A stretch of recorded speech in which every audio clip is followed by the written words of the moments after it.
Good morning, everyone, and welcome to the first day of opening statements at the Undercover Policing Inquiry. My name is Neil Fernandez, and I am the Hearings Manager. This is day one of the opening statements in Tranche 1, Phase 2, and this phase will conclude in 3 weeks' time on the 14th of May.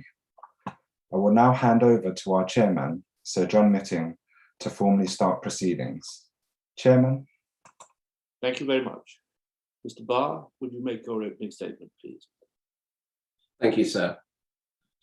At the hearings held by the inquiry in November 2020, we received oral and written evidence about events leading up to the formation of the Undercover Police Unit that will be the focus of a good deal of this inquiry's work.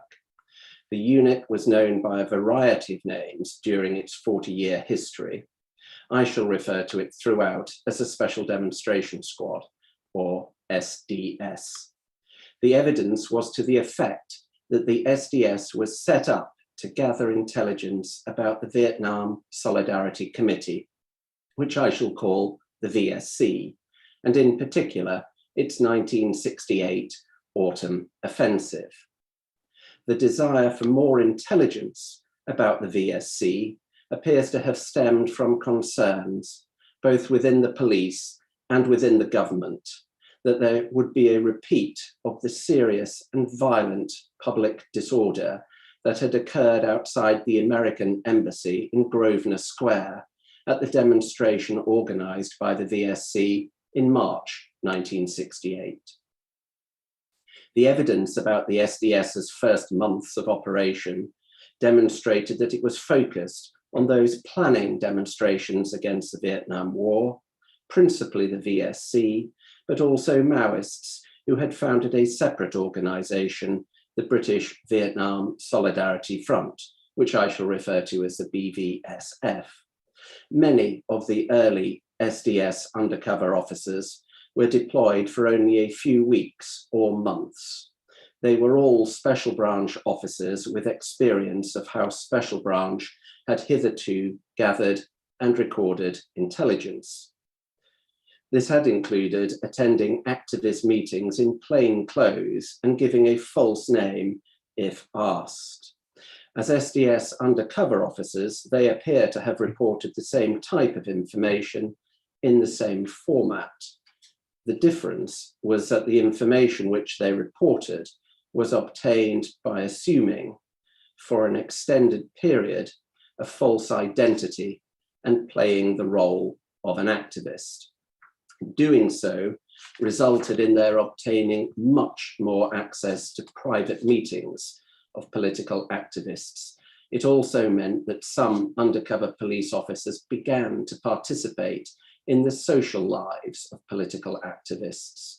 Regular reports were provided by the SDS about the activities of the VSC and the BVSF during the autumn of 1968. In the event, the massive VSC organized demonstration held on the 27th of October 1968 passed off peacefully, following a route from the embankment to Hyde Park. Tariq Ali, one of the principal organizers of the demonstration, gave evidence that the VSC's leadership had no wish to see a repeat of the violence that had occurred in March 1968. The route which the VSC chose, avoiding the American Embassy, and the group's public pronouncements were intended to avoid violent clashes. There were violent scenes, again, outside the American Embassy, which was the destination of a planned breakaway organized by the BVSF. We received evidence about how and why the SDS continued to exist after the 27th of October 1968 demonstration. In particular, we admitted into evidence correspondence between the Metropolitan Police Service, which I shall call the MPS, and the Home Office about the continued need for and funding of the SDS. We noted concerns on the part of the Home Office that it might be embarrassed if the SDS did not observe tight security. The sensitivity committed to paper at that stage was about the use of public money to pay for cover accommodation. Documents demonstrated that the security service was aware of the existence of the SDS from the start and already had an established working relationship with Special Branch before the SDS was formed. It appears to have been supportive of the unit and to have valued its intelligence reporting, much of which appears to have been copied to it using the address box 500. The SDS's value to the security service was relied upon by the MPS to the Home Office as a reason to continue the existence of its undercover operations. The document suggests that the MPS, Security Service, and the Home Office proceeded on the basis that SDS intelligence assisted the Security Service in the discharge of its responsibility to counter subversion. We considered carefully the definitions of subversion applicable at the time, definitions which it is important to keep in mind during phase 2. We saw how the SDS continued to operate after October 1968, with UCOs deployed into a growing list of left-wing organisations for periods of time longer than the majority of the SDS's initial operations. Groups were no longer being infiltrated on the basis of concerns about a particular imminent threat to public order. They were infiltrated on the basis that having undercover officers established within left-wing activist groups was necessary in order to provide timely intelligence if trouble were to brew suddenly. A byproduct of this approach, it was said, was the ongoing provision of intelligence useful to the security service, particularly in relation to the organisation and members of groups considered to be subversive. A noticeable feature of the evidence admitted in phase 1 was how little criminality was reported amongst the groups that were being infiltrated, how often groups reported on had subversive aims, but lacked the means to realise those aims, and the limited extent of serious public disorder after 1968. Former undercover officers, nevertheless, often felt that the SDS had provided timely and accurate intelligence, which permitted appropriate police resources to be allocated for the purposes of public order policing. At opposite ends of the spectrum, there was, on the one hand, some reporting connected with Irish-related terrorism about the funding of terrorism. On the other, there was considerable reporting on causes considered today to be mainstream, anti-racism and women's rights. Another striking feature of the SDS reporting in phase 1 was the extensive, detailed, and highly personal reporting on individuals. Some such reports were drafted in terms indicative of attitudes that are relevant to the issues of race and sex discrimination that we are investigating. The phase 1 SDS deployments, particularly after October 1968, often appear to have involved the UCO being given a significant degree of latitude in relation to which events to attend and what information to report. In some cases, that latitude extended to which groups to infiltrate. In terms of what was reported, SDS undercover officers seem typically to have cast their nets wide. Their understanding seems to have been that it all helped to build the intelligence picture, or that it was for others to decide what was relevant, or that it might be useful at some point. The written evidence that we have obtained for phase 2 is consistent with these themes, and we will be exploring the detail further in oral evidence. In total, the deployments of 25 former SDS undercover officers were covered in phase 1, together with evidence relating to 4 early managers. We now embark upon phase 2 of the inquiry's hearings. The inquiry's method in relation to the SDS remains to investigate on an officer-by-officer basis. In this phase, we will be receiving evidence which results from our investigation of a further 29 former SDS undercover police officers. In keeping with our investigative approach, we will be calling witnesses and admitting written evidence about the deployment of these SDS undercover police officers in a broadly chronological order. 7 of the former UCOs are the subject of restriction orders, which cover both their real and cover names. The amount of evidence that the inquiry can publish emanating from or relating to these officers is limited by the need to protect their identities. However, the inquiry has obtained documents relating to all 7 deployments and witness statements from each of the former undercover officers, which form part of the closed evidence that you, sir, will take into account. A single composite gist containing the evidence relating to all 7, which can be made public, is being published on the inquiry's website today. All but 1 of the remaining 22 former UCOs in phase 2 are the subject of orders which restrict the publication of their real names, but not their cover names. I will refer to them as open officers. The exception is HN297 Richard Clark, who is not the subject of any restriction order. The earliest deployment in this group is that of the officer known by the Herne nominal HN45, who used the cover name David Robertson. Our investigation suggests that he deployed between 1970 and 1973. The latest deployment is that of HN155, who used the cover name Phil Cooper. We understand that this officer deployed in 1979 and remained undercover until either late 1983 or early 1984.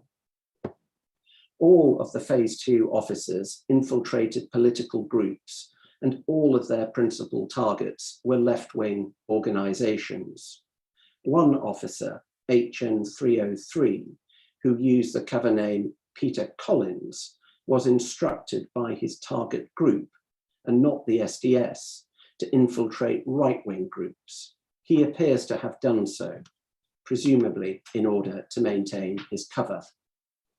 A wide range of groups was reported on, but the evidence will show that the group most commonly targeted by the SDS during the 1970s was that known until 1977 as the International Socialists, and thereafter as the Socialist Workers' Party.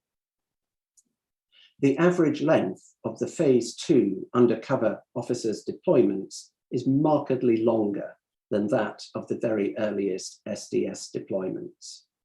Deployments of between 3 and 5 years are the norm, although there are exceptions, and there is a significant amount of variation between individual deployments.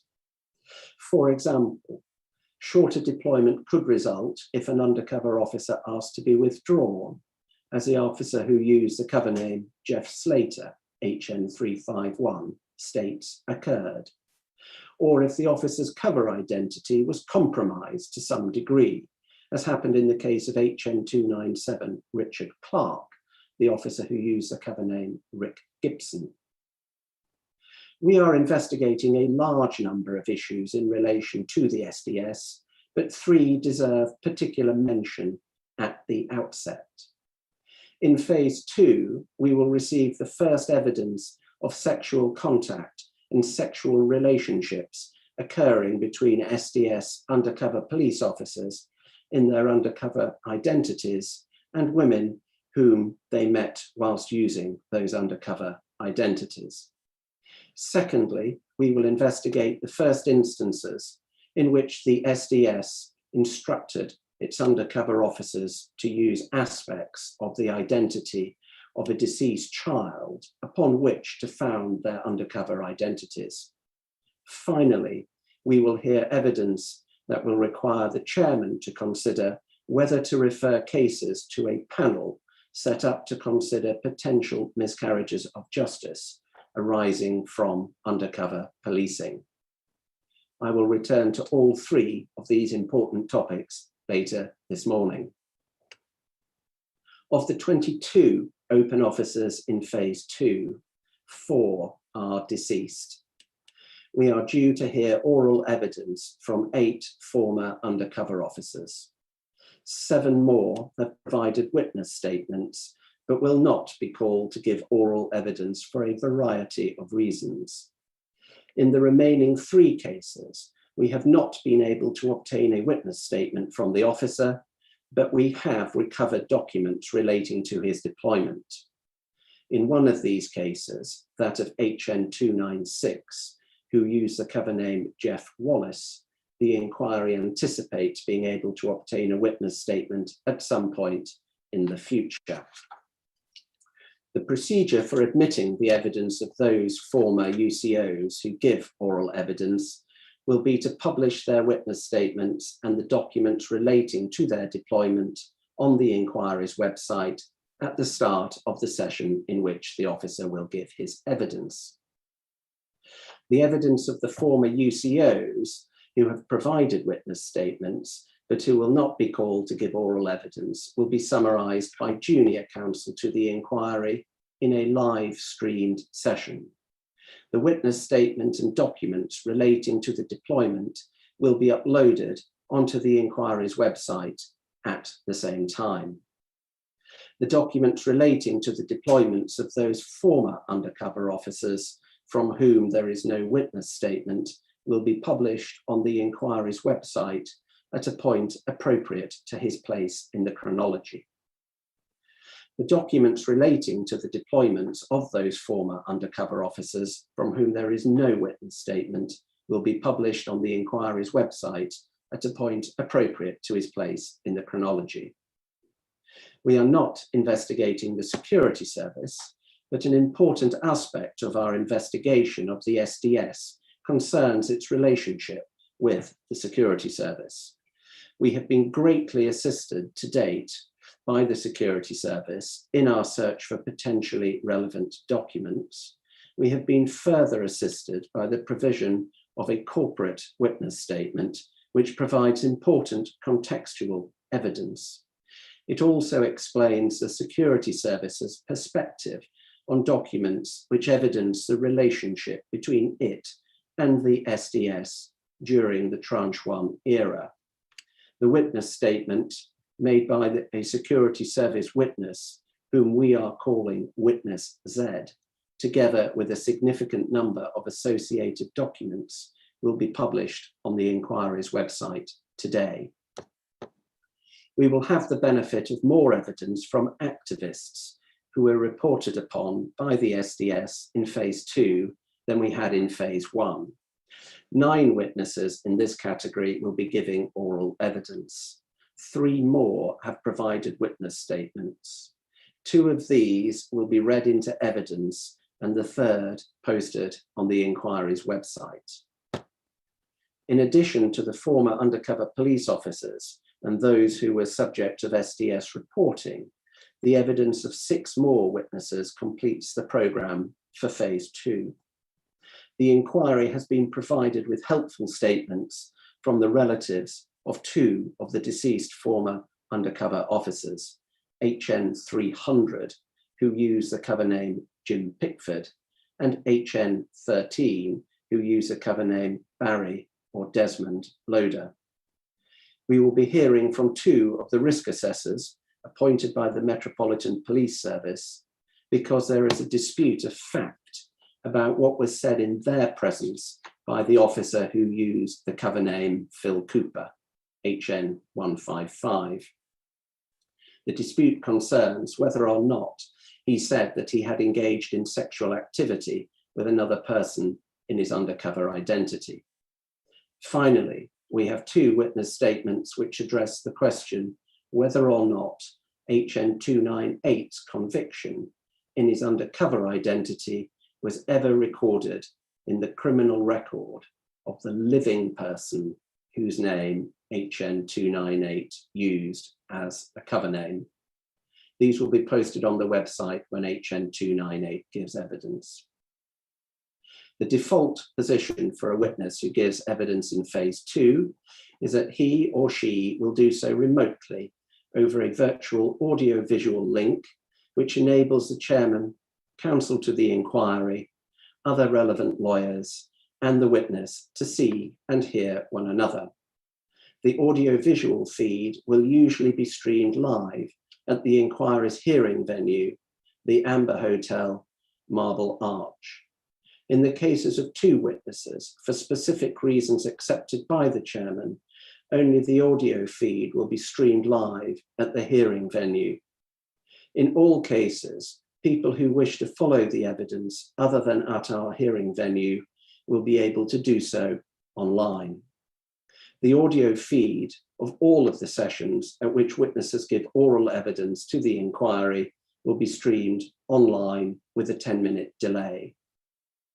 The inquiry's near real-time transcript will also be streamed online, subject to the same 10-minute delay. A finalized version of the transcript will be published on the inquiry's website at the end of each day. Some non-police witnesses have exercised the option to have both the audio and visual feeds of their oral evidence streamed with a 10-minute delay. Core participants will begin making their opening statements for phase 2 this afternoon and will continue through to the end of the week. They will all be streamed live on the inquiry's YouTube channel. We will be pausing at 10 a.m. tomorrow for a minute's silence to remember Stephen Lawrence on the anniversary of his death 28 years ago. We will also pause at 10 o'clock on Friday for a minute's silence to remember Blair Peach, who died on the 24th of April, 1979. The evidential sessions will begin next Monday and last until Thursday, the 13th of May. A timetable for the witnesses and other evidence being received will be published on the inquiry's website, together with an operational note. Issues. We remain guided, but not straitjacketed, by the lists of issues published on the inquiry's website. Two of the inquiry's published issues list are in very large part relevant to the phase 2 investigation. First, the Module 1 Special Demonstration Squad issues list, which is directed at the SDS's undercover officers. Second, the Module 2A Special Demonstration Squad issues list, which concerns unit-level management of the SDS.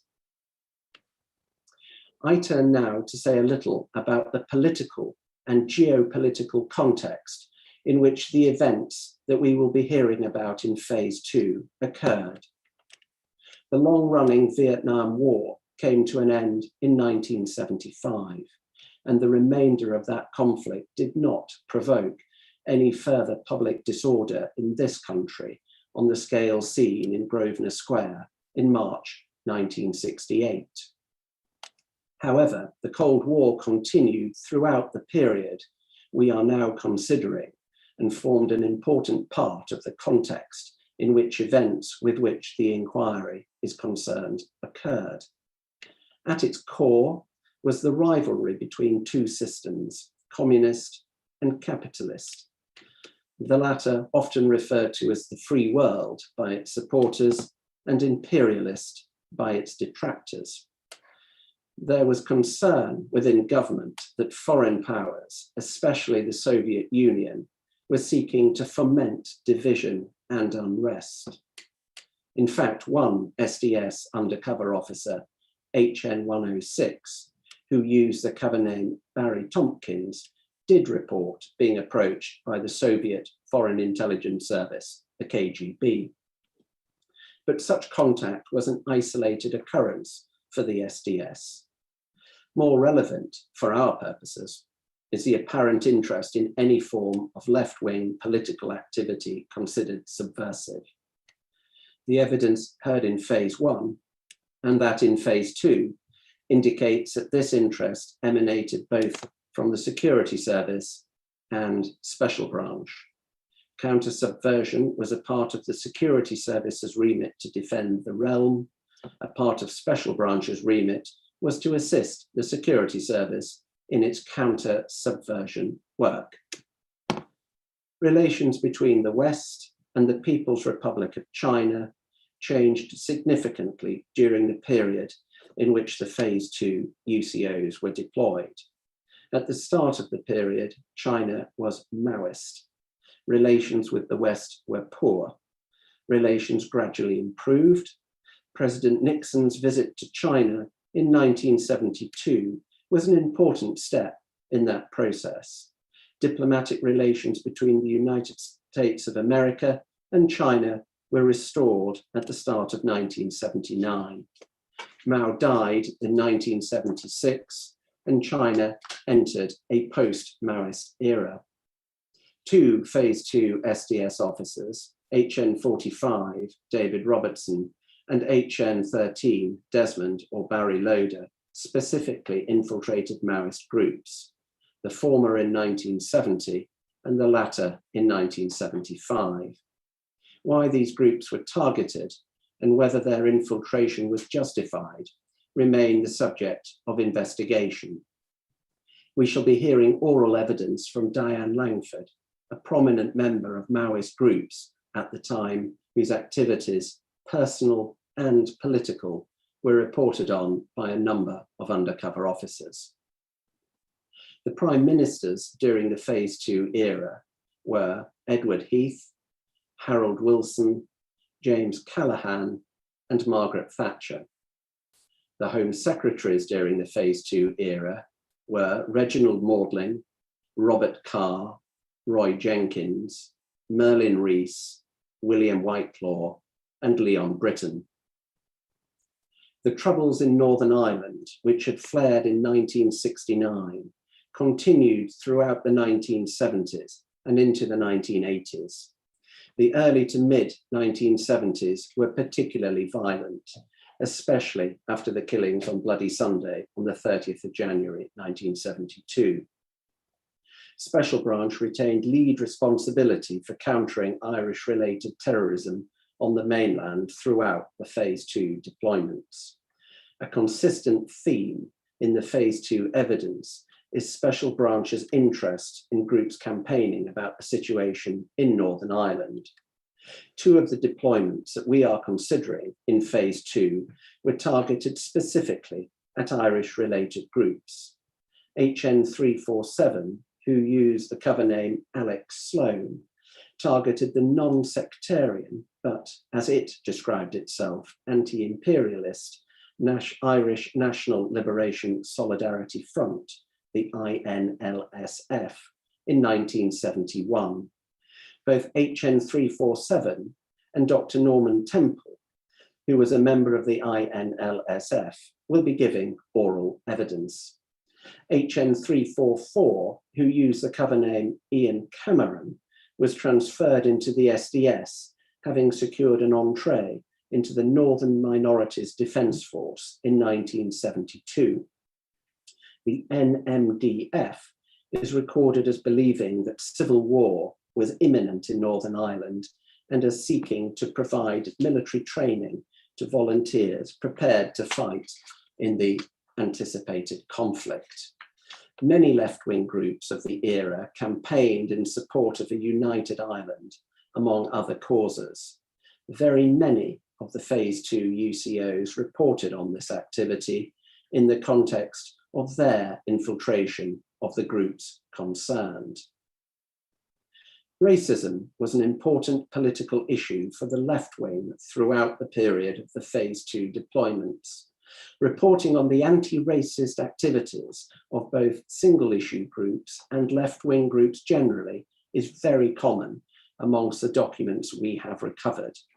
The issues of the day were both domestic and international, and the evidence that we will be receiving in Phase 2 needs to be considered in conjunction with the related evidence already taken in Phase 1.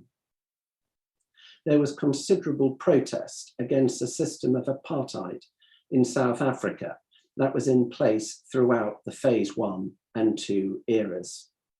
This included, for example, the work of the anti-apartheid movement, or AAM, as I shall call it, and specific campaigns such as the Stop the 70 Tour, or STST. There was also protest against the government of Rhodesia, which had unilaterally declared independence from the United Kingdom in 1965 and persisted, almost unrecognised internationally, with a system of white minority rule until it was forced to capitulate after a long guerrilla war. The country was granted international recognition as Zimbabwe in 1980, following elections won by Robert Mugabe's ZANU party. At the start of the Phase 2 era, Portugal remained a right-wing dictatorship which exercised colonial power over a number of African countries.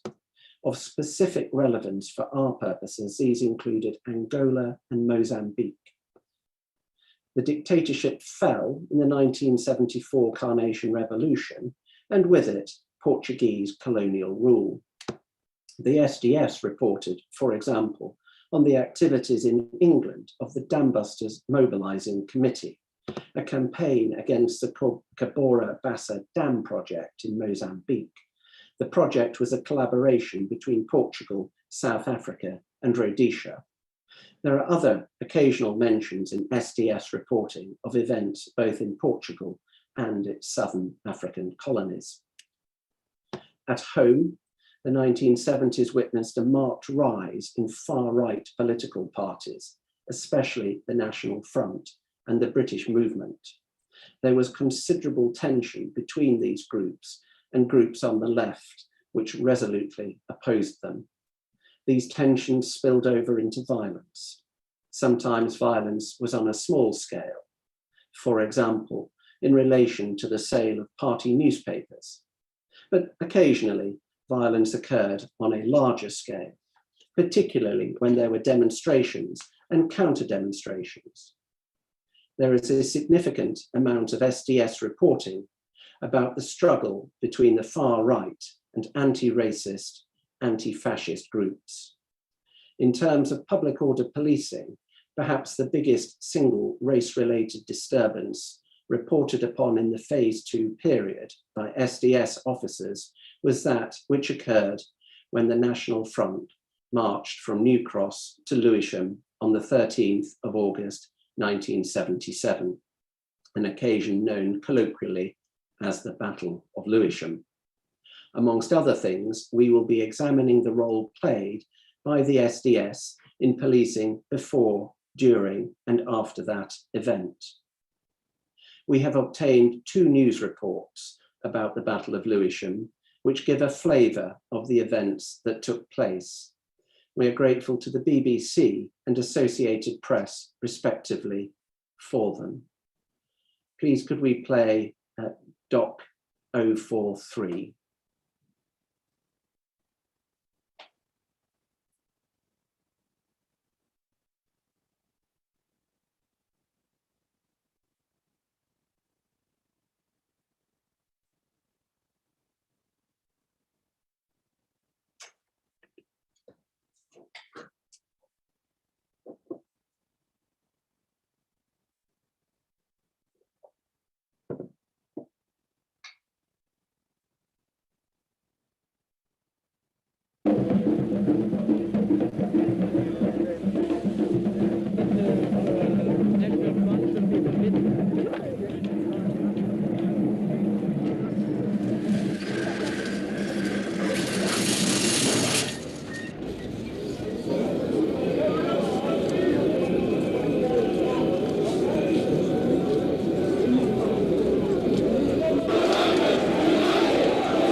Thank you. Could we now view the Associated Press report? That's Doc 042, please.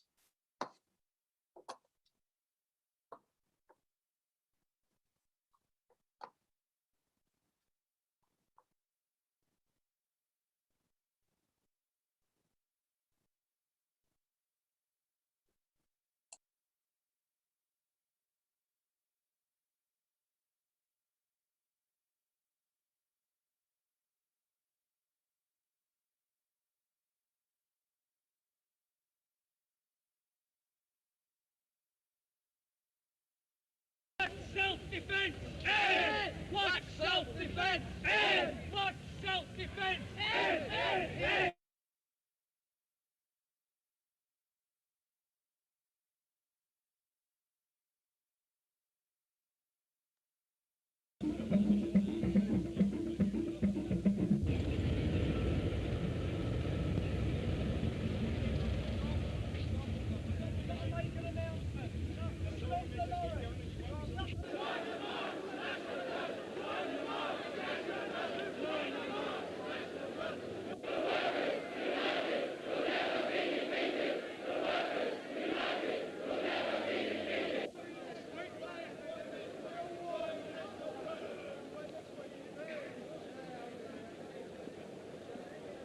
We'll be moving off in just a minute.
Thank you.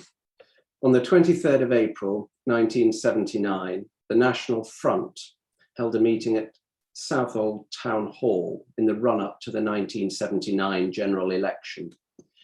It was met with staunch opposition from counter-demonstrators.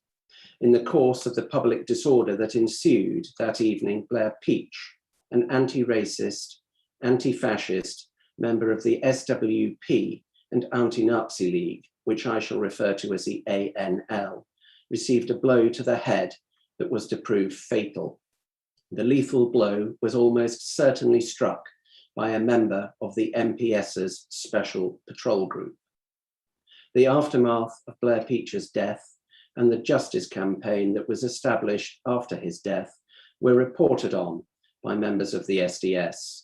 We shall be exploring the extent to which it did so and hearing oral evidence from Celia Stubbs, Blair's partner, who was also reported on.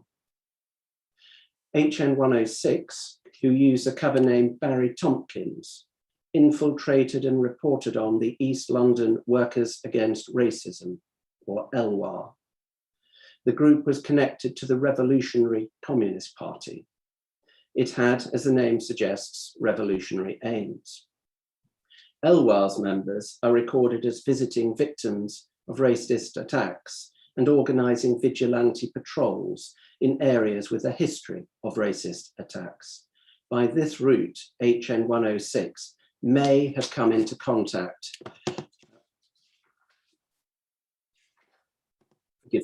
and reported on the identities of the victims of racist attacks. He stated that he would, I quote, would go as a group of 3 or 4 people to offer support to families that were experiencing difficulties as a result of their race, and we would offer assistance and invite them to become involved with Workers Against Racism. He certainly reported on LWAR's activities in this regard. Could we please look at UCPI 000018095.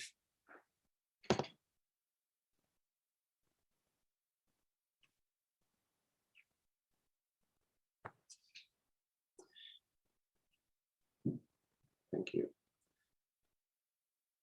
On Saturday, the 8th of May, 1982, a contingent of members of the East London Workers Against Racism, LWAR, assisted by contacts of the Revolutionary Communist Party, RCP Sheffield branch, visited so-called defence cases in the East London area.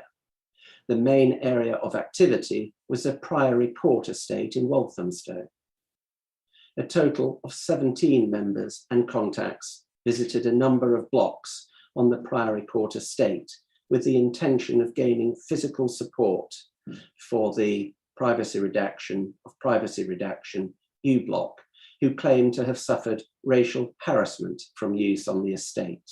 Accompanying this group was privacy redaction of Time Out magazine, who, as previously reported, is gathering material for an article on racism to be published in his magazine.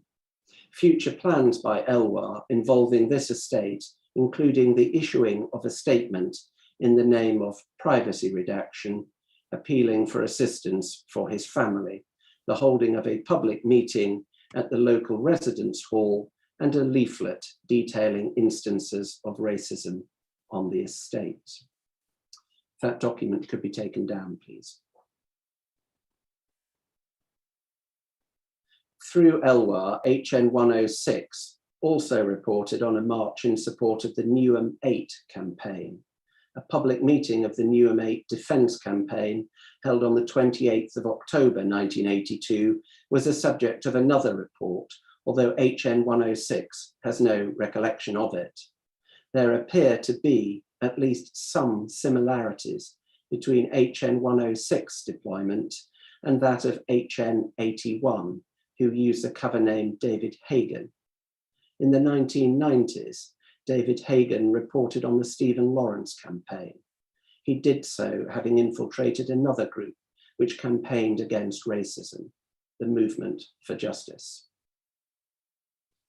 Racial tensions between the police and people in the London Borough of Lambeth, combined with serious social and economic problems, boiled over in April 1981, when the Brixton riots occurred.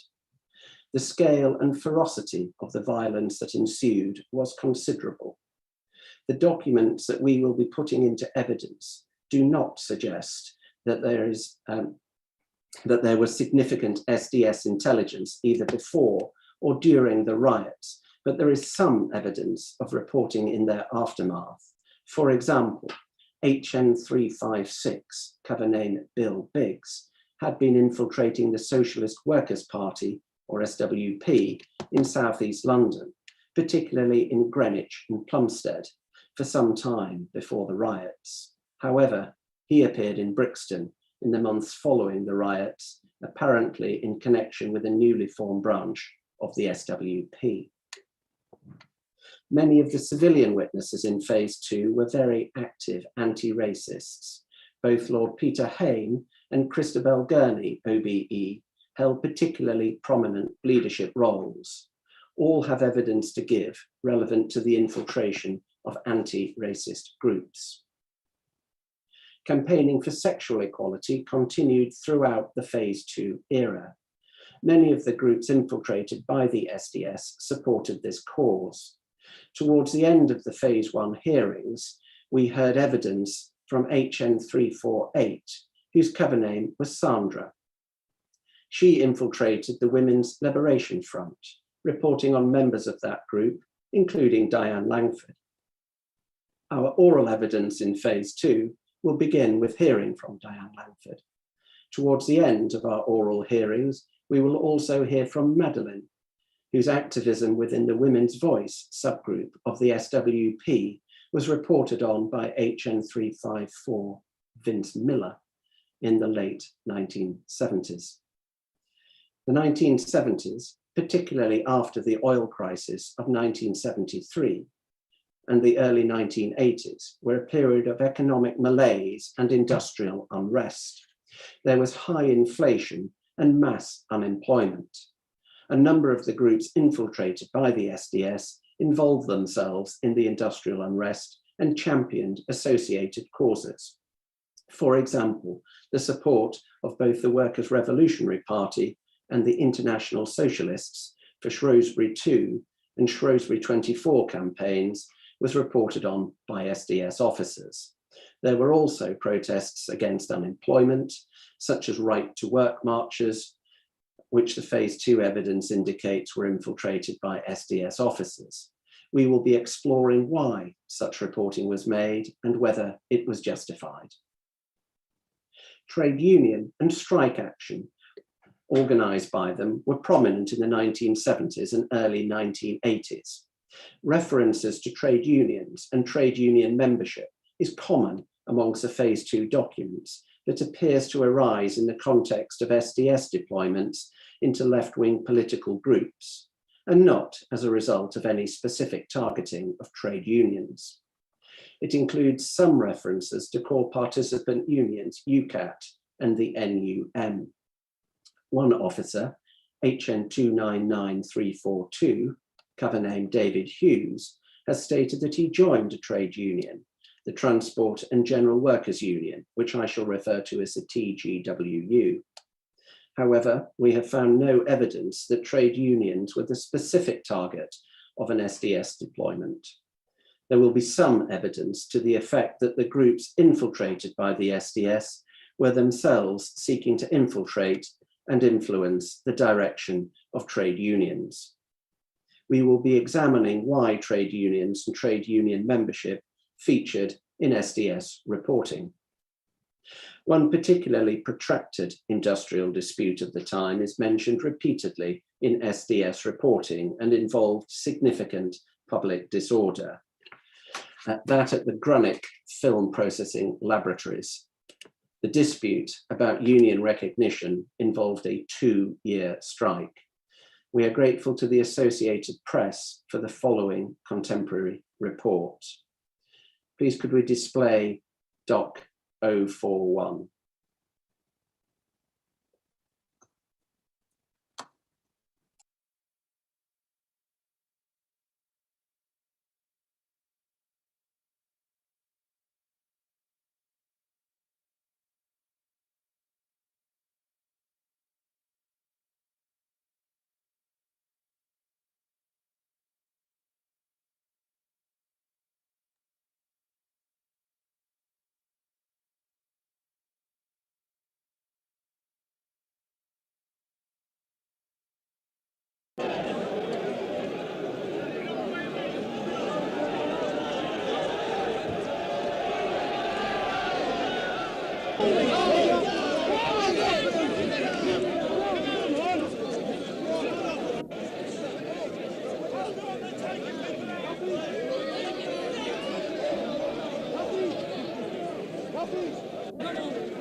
Returning to the international stage, other events occasionally feature in the evidence that we will be adducing.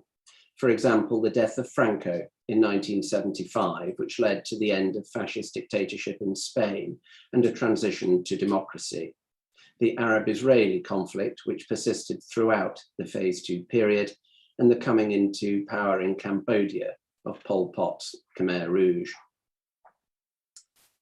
Before I turn to introduce some specific documents that will form part of the evidence in Phase 2, I should make some preliminary observations on documents generally.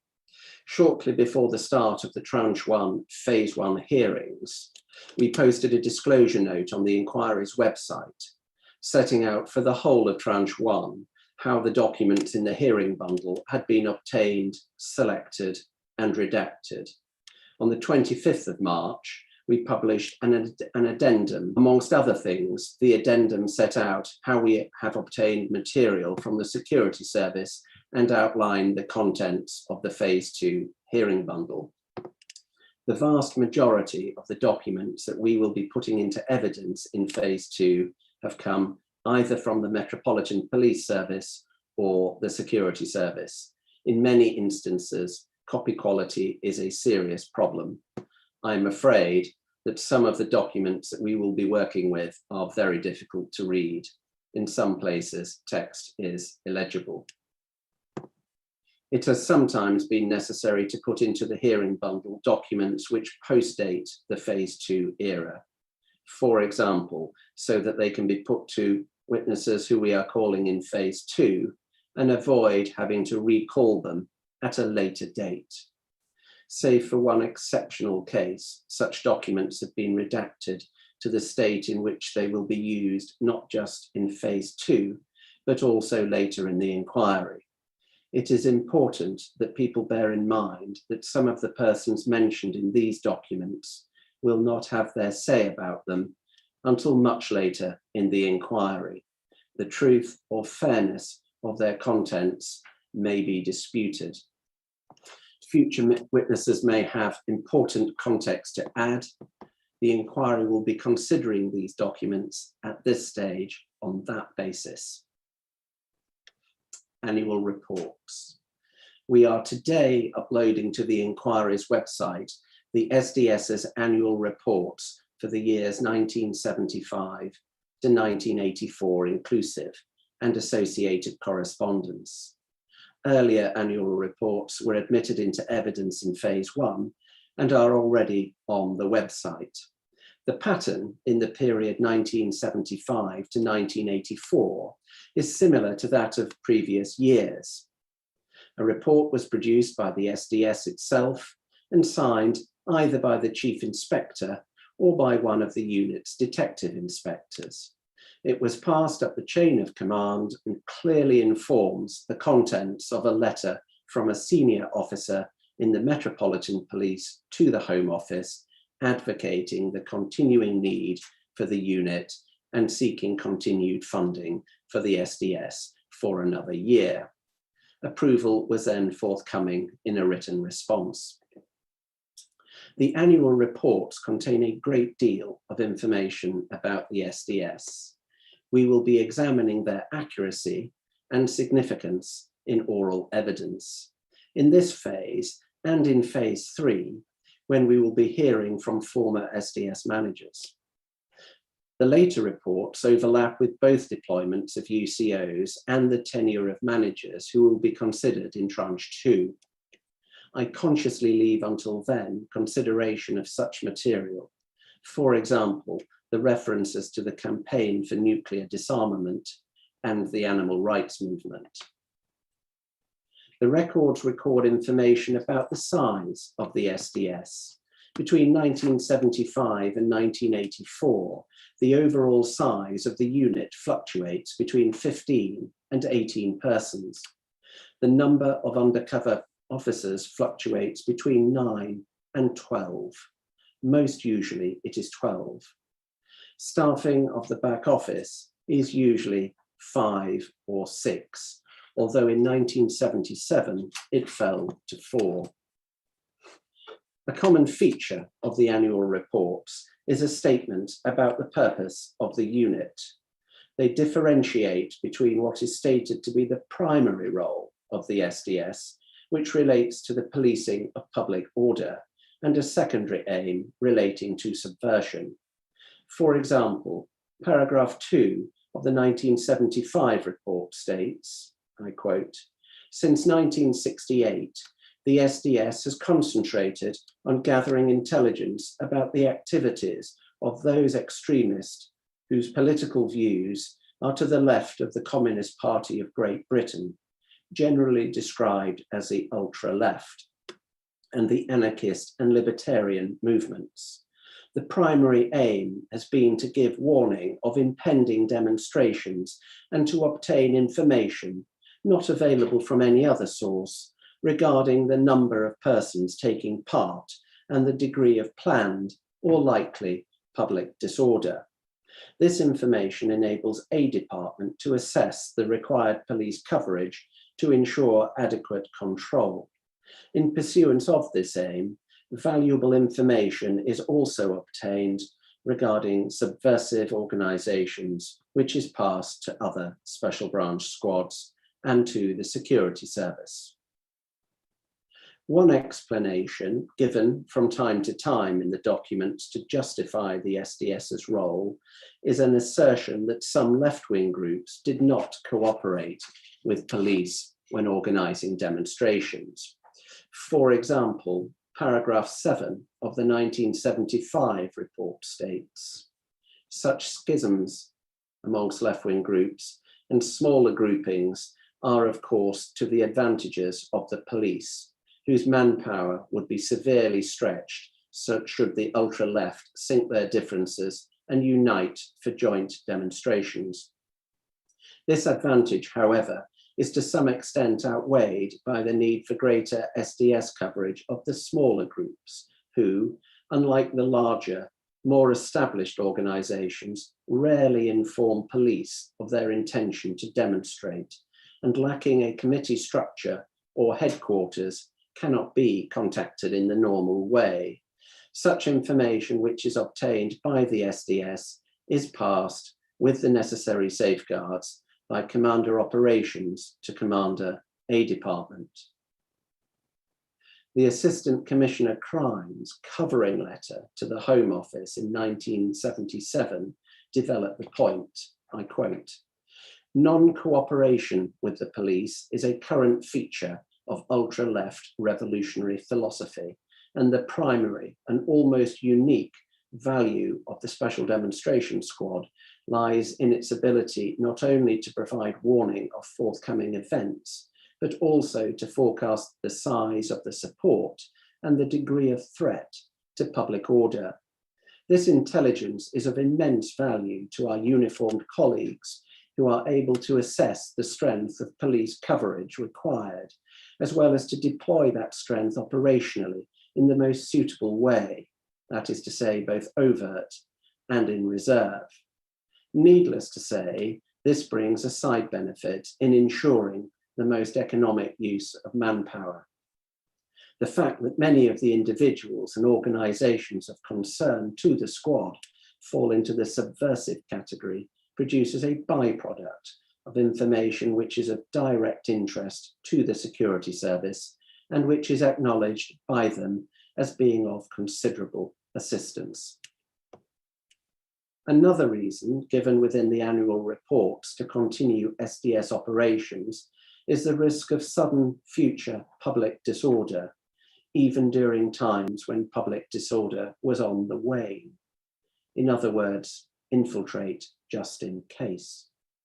Paragraph 31 of the 1975 report reads, "Whilst for a variety of reasons there has, over the past few years, been a decline in the disorders associated with political demonstrations, violence generally has increased within our society, and the potential for attacks on public order are ever present.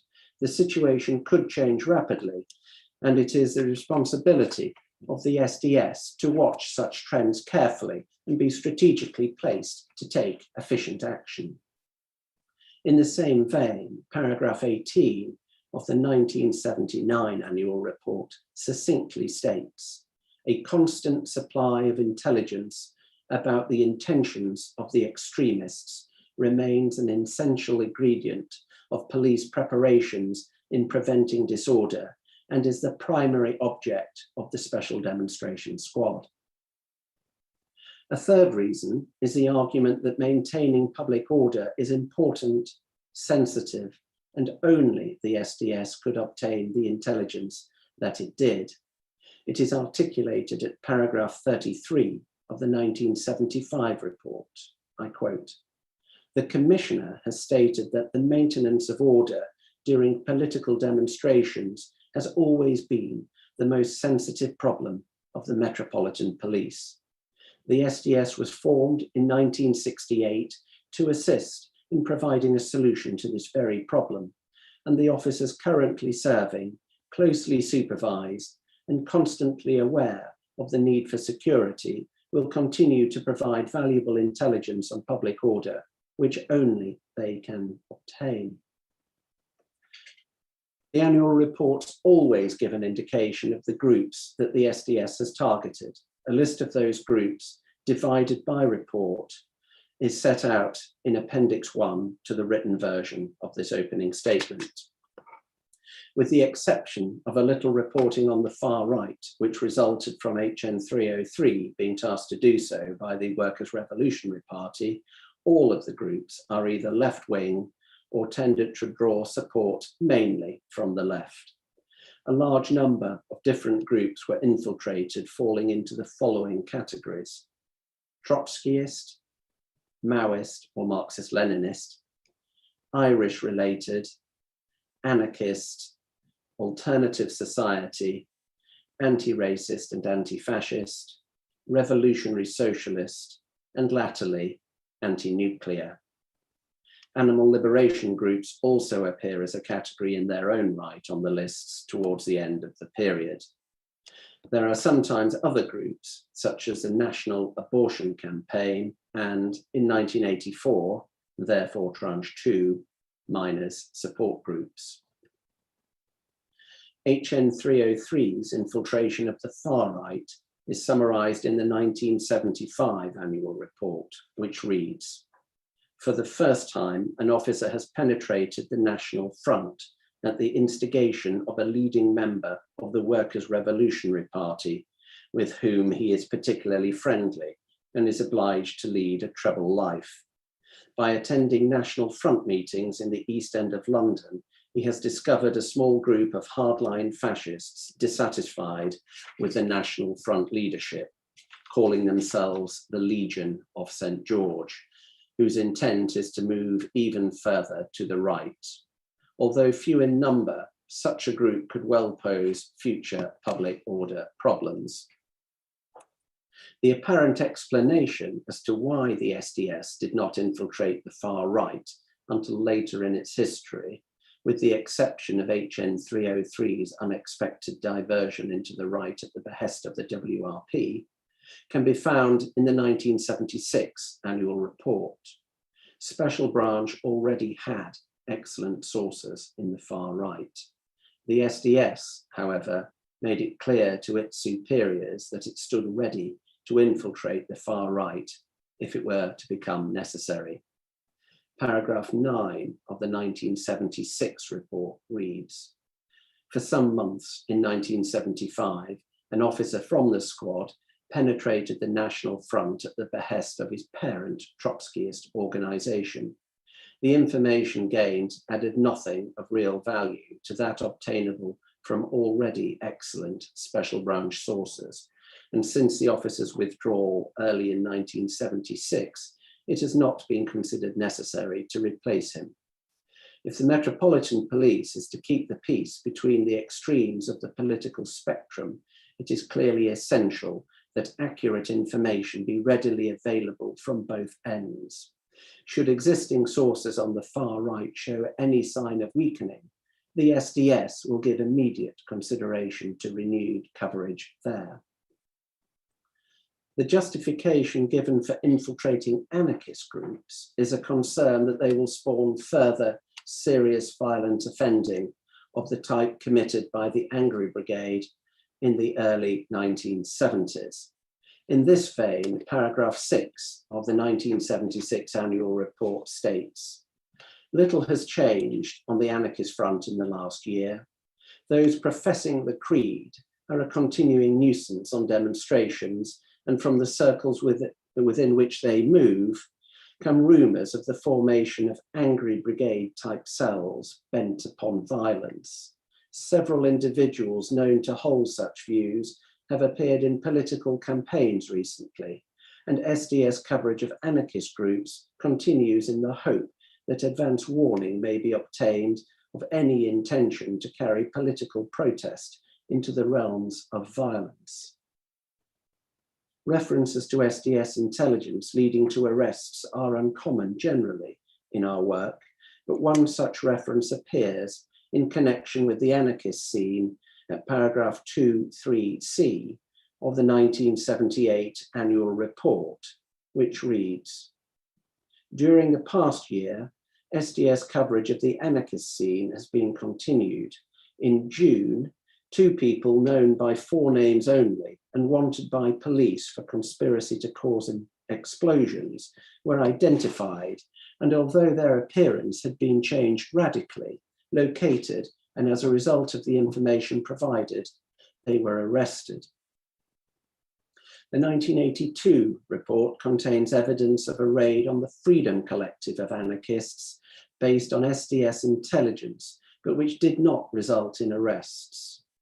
Police are recorded as having found pamphlets dealing with the manufacture of explosive devices, homemade guns, assassination techniques, and booby traps, which were seized. It also recorded the results of SDS intelligence gathering in the aftermath of the Brixton riots. I quote, "SDS information has indicated that no links exist between the highly politicized Brixton anarchists and the local young Black community." A review of the unit's activities during the year is always included in an annual report. The contents record salient events and issues. Typically, the major demonstrations and public order issues of the year are covered, sometimes with specific reference to the SDS's contribution to public order policing. For example, against a background of recent confrontations between the left and right, paragraph 29 of the 1976 annual report includes the following passage.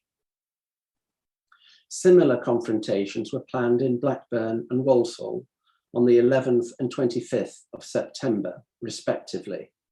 And it was a matter of some satisfaction within the SDS that the squad was able to provide the police forces concerned with accurate assessments of likely ultra-left involvement. Based on the 1977 annual review, the Assistant Commissioner Crime wrote to the Home Office in early 1978 about both the industrial dispute at Grunwich and the Battle of Lewisham. 1977 saw the escalation and an eruption of street violence in London in the Grunwich industrial dispute and the confrontations between extreme right and extreme left-wing political parties, which reached its zenith in the Lewisham street battle in August. Throughout these confrontations, the intelligence supplied by the Special Demonstration Squad of the numbers and intent of the numerous revolutionary parties enabled the uniform branch to effectively and economically police some of the most violent public disorder in recent times. How accurate an assessment the above passage was in relation to the SDS's contribution will be examined. HN 354, cover name Vince Miller, has stated that valuable intelligence which he provided shortly before the Battle of Lewisham was not acted upon. Before we proceed further, sir, would now be a convenient moment. So I think you're on mute.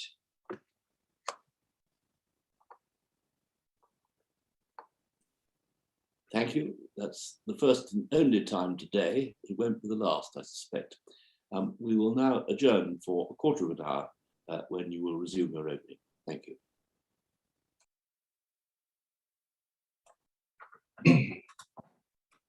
We will now take a 15-minute break. The time is 11:15 a.m., so we shall reconvene at 11:30 a.m. Thank you.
Welcome back, everyone. I will hand over to the chairman to continue proceedings.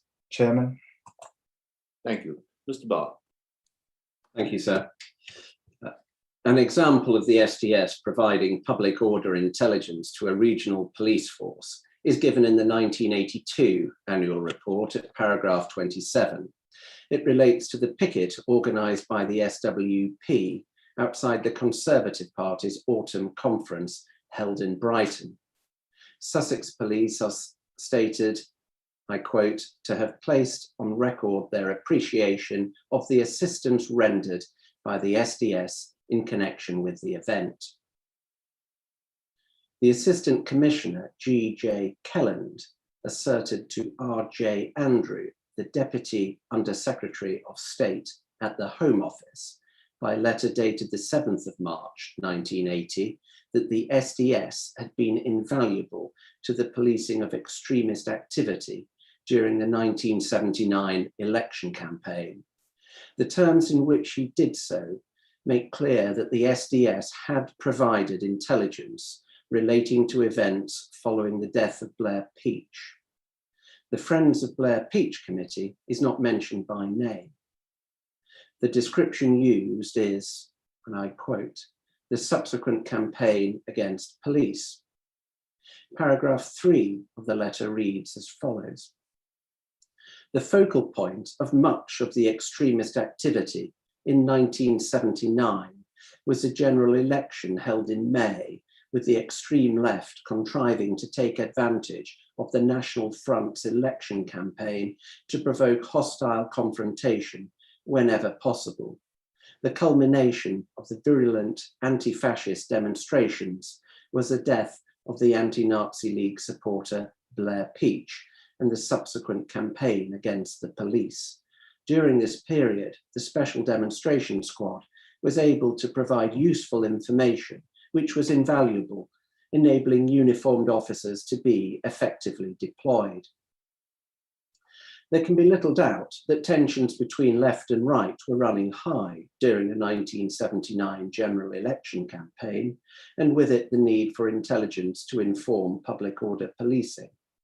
However, we note the defensive language used to describe the Blair Peach Justice campaign and the fact that reporting on it was communicated to the Home Office as having been a part of an invaluable service. We shall need to examine the motives for reporting on the campaign. In this regard, paragraph 9 of the 1979 annual report, upon which A.C. Kelland's letter was presumably based, is also worded defensively when referring to the Blair Peach campaign. It explains the SDS's action as being directed at public order policing. The general election held in May was a focal point of intensive activity by several extremist parties. The Socialist Workers' Party eschewed contesting any constituency in favour of a policy of confronting the National Front during the latter party's election campaign. The SWP contrived to make use of all public meetings arranged by the National Front to arouse anti-fascist feeling. The death of Blair Peach, an active supporter of the Anti-Nazi League, which was a consequence of a violent anti-fascist demonstration in Southall, provided the extreme left wing with an opportunity to mount a sustained campaign to discredit and criticise the police. Information supplied by SDS staff was of great value in enabling uniformed officers to deal effectively with the public order problems which arose both during the period before the election and on subsequent demonstrations held in connection with the death of Peach. On security, the authors of the annual reports are clearly conscious of the risk of criticism should what the SDS was doing become known. In the following passage, at paragraph 10 of the 1975 report, the author refers both to the risk of embarrassing the commissioner and the need to protect undercover police officers.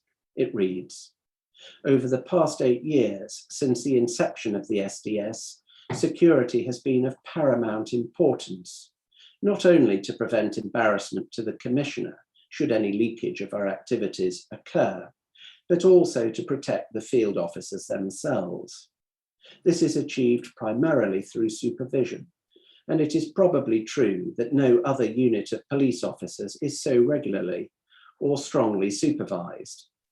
In addition to normal supervisory visits, the field officers have been seen by Commander Operations, Deputy Assistant Commissioner, and the Assistant Commissioner Crime. Paragraph 14 of the 1976 annual report addresses what is described as the political sensitivity of the SDS operation in the following terms. The political sensitivity of the SDS operation is fully recognised by all officers concerned, and to protect the ultimate defence line, great care is taken to ensure that penetration of an organisation can be fully justified on the basis of the Commissioner's responsibility for the preservation of public order in the metropolis. Whether the SDS maintained what the author styled the ultimate defence line is, of course, an important issue for the inquiry. The group Big Flame discovered that SDS UCO Detective Constable Richard Clark, about whom I shall have more to say later, was not who he said he was. Consequently, DC Clark had to be withdrawn from his deployment. The event is referred to in the 1976 report and appears to have contributed to considerable police suspicion about the group, even though it was not thought to have been involved in any illegal activities in London. I quote, "The sinister Big Flame organisation, which originated in the Northwest, but soon spread to London, was the subject of close scrutiny until September when, for security reasons, it was decided to withdraw. Whereas the ultra-left as a whole claims to be security conscious, no organisation has shown practical ingenuity in the field of investigation to compare with that of Big Flame." Paragraph 8 of the 1982 annual report suggests that maintaining security had become more difficult over time and that precautions had been developed to address this issue.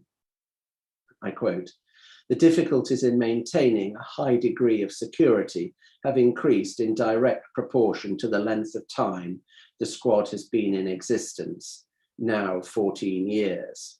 To combat this problem, security precautions are continually reviewed. Each new operational officer is carefully selected, thoroughly schooled in a cover story, provided with appropriate documentation to substantiate his new existence. Improvements over the years have catered for most, if not all, loopholes or anomalies, save for the human error." Amongst the documents associated with the annual reports are minute sheets which show the reports passing up the chain of command within the MPS, as well as being evidence of the knowledge of the senior officers concerned about the SDS and its activities. The documents record high praise and support for the SDS. For example, on the 26th of February, 1979, Deputy Assistant Commissioner Bryan wrote to the Assistant Commissioner Crime that, I quote, "The SB Special Demonstration Squad SDS annual report is submitted for your consideration. The work of the unit scarcely needs extolling, and its members have yet again made most valuable contributions in the public order field.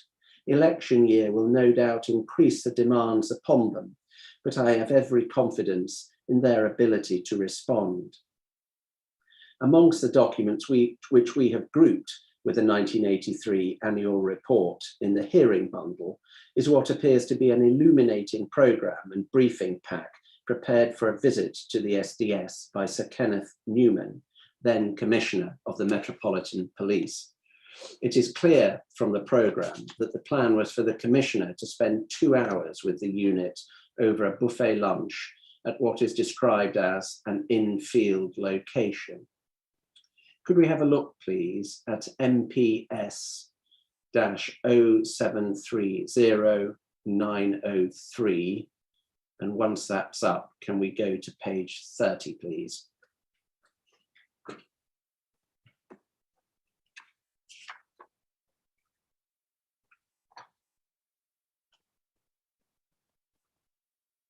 Give people a moment to absorb that.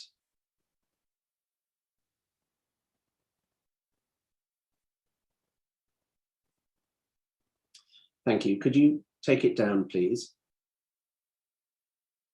The briefing pack includes a brief profile of each member of the SDS at the time.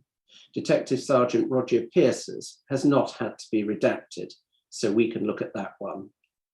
Please could we display MPS-0730-903, and when we get to it, can we have page 40, please?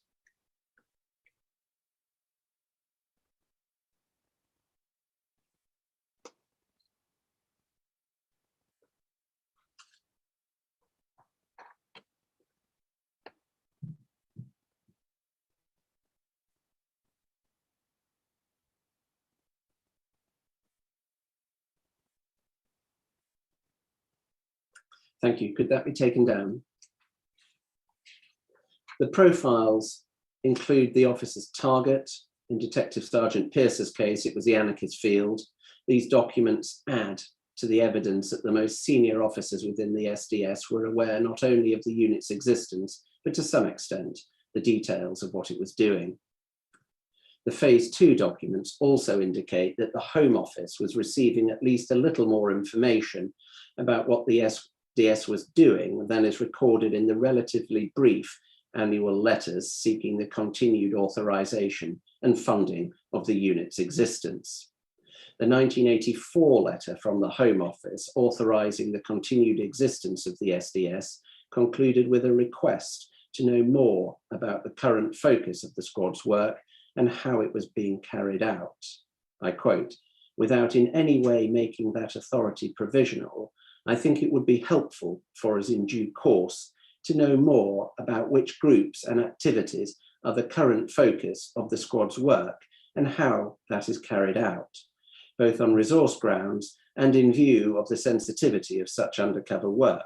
It would be desirable to have this indication of how the squad's task and role has adapted to current circumstances since the days of the Vietnam War demonstrations when it was set up. A brief account of this in a report or by way of discussion between Colin Hewitt and Roy Harrington here would be very helpful." The Home Office's 1985 annual authorization letter to the Assistant Commissioner confirms that a discussion of the kind requested had taken place the year before. The same sort of discussion was again being sought. I quote, "Because of the inevitable political sensitivity of this sort of operation, we should like to keep in touch, in general terms, with their current areas of interest, and it would be helpful to us if those concerned here could have the same sort of informed discussion with Peter Phelan as took place last year. Roy Harrington will be getting in touch with him." A minute dated the 7th of June 1984 from Deputy Assistant Commissioner C.V. Hewitt to the Assistant Commissioner Crime records the 1984 meeting. It took place on the 5th of June 1984. Roy Harrington from F4 Division of the Home Office had met with Commander Phelan. It is significant for two reasons. First, it records the Home Office's concern that the SDS might have been, quote, "something which had been allowed to drift on after having been set up for a specific purpose in 1968. Second, the minute records that Harrington was shown and permitted to make notes on the 1983 SDS annual report. This is significant because we have not found evidence that the annual reports were sent to the Home Office. The terms of the note suggest that security concerns might have been the reason why. Could we display, please, MPS-0737-347, and when it's up, can we go to the bottom of page 9, please?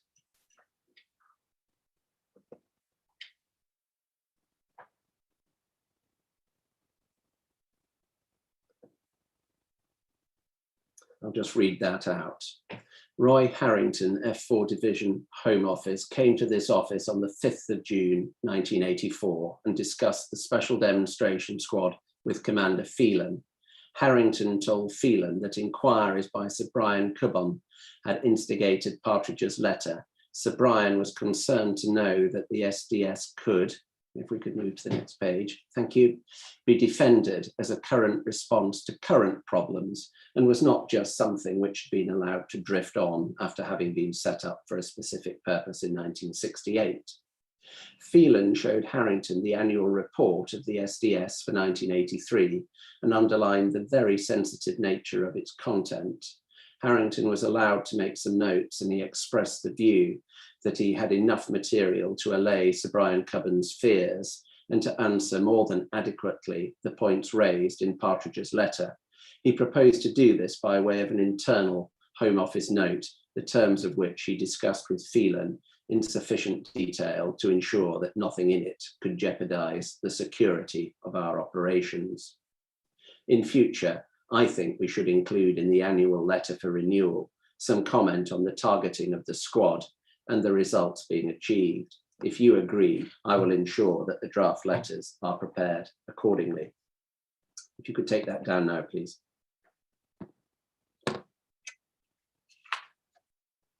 I turn now to the SDS policy file.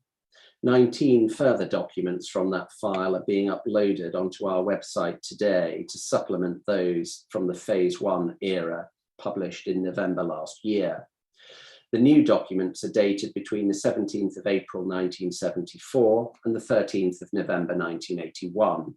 Most concern financial or personnel related issues. However, 3 documents deserve specific mention here. The first 2 are linked and shed light on how the SDS sought to justify its continued existence to the Home Office in the light of a decline in public disorder. In a memorandum dated the 24th of February 1976, Commander Roger tasked the then Chief Superintendent Rollo Watts to set up a study group to consider 3 questions. The purpose of the study group's work was expressly to assist preparation of that year's case for continuation of the SDS to the Home Office. Could we have up, please, MPS-0730 658.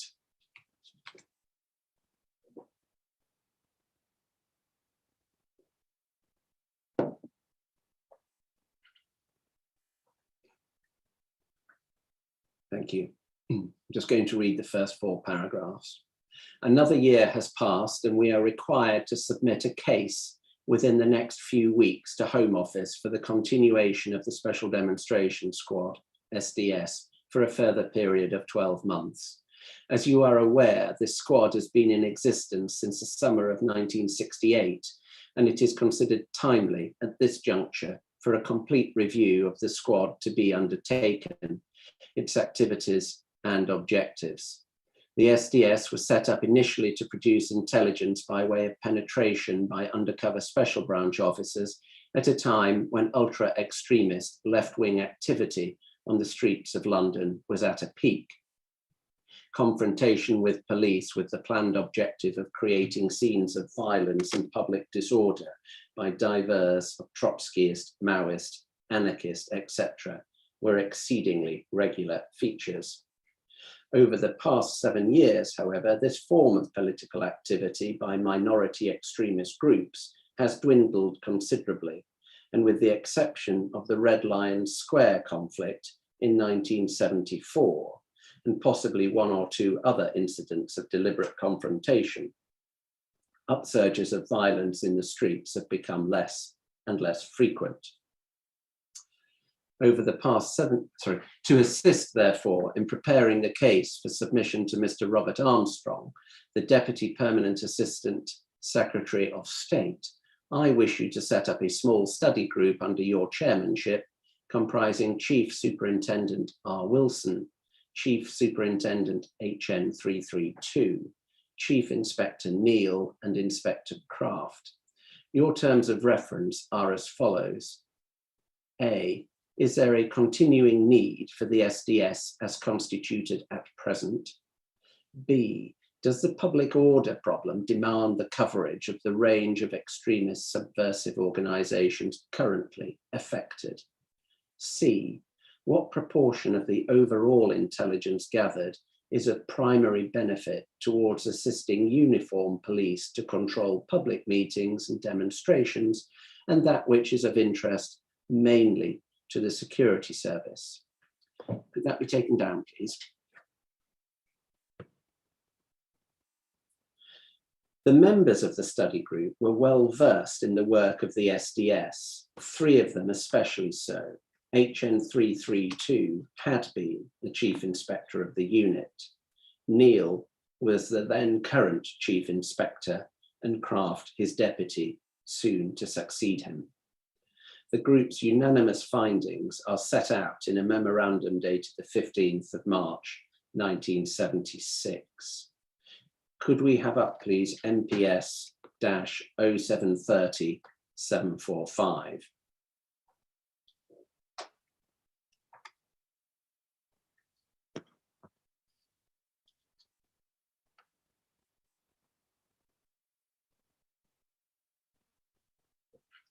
And I'm going to read the whole page.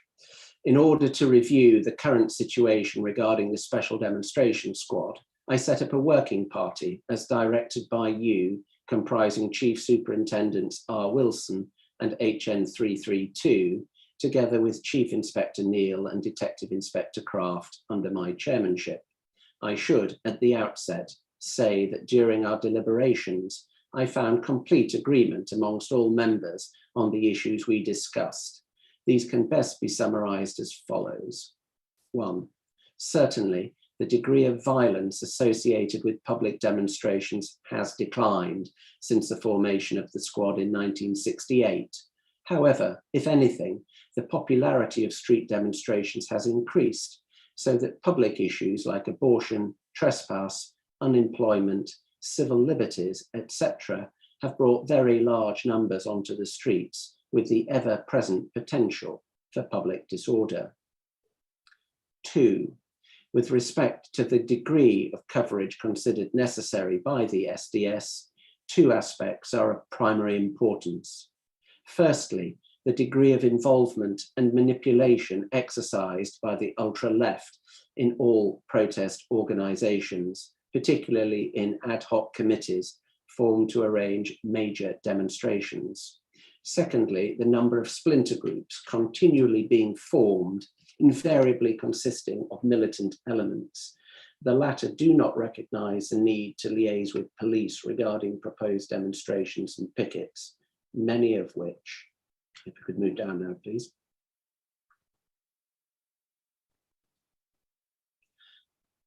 are organised at short notice, and coverage within or access to these organisations is essential if adequate police arrangements are to be made.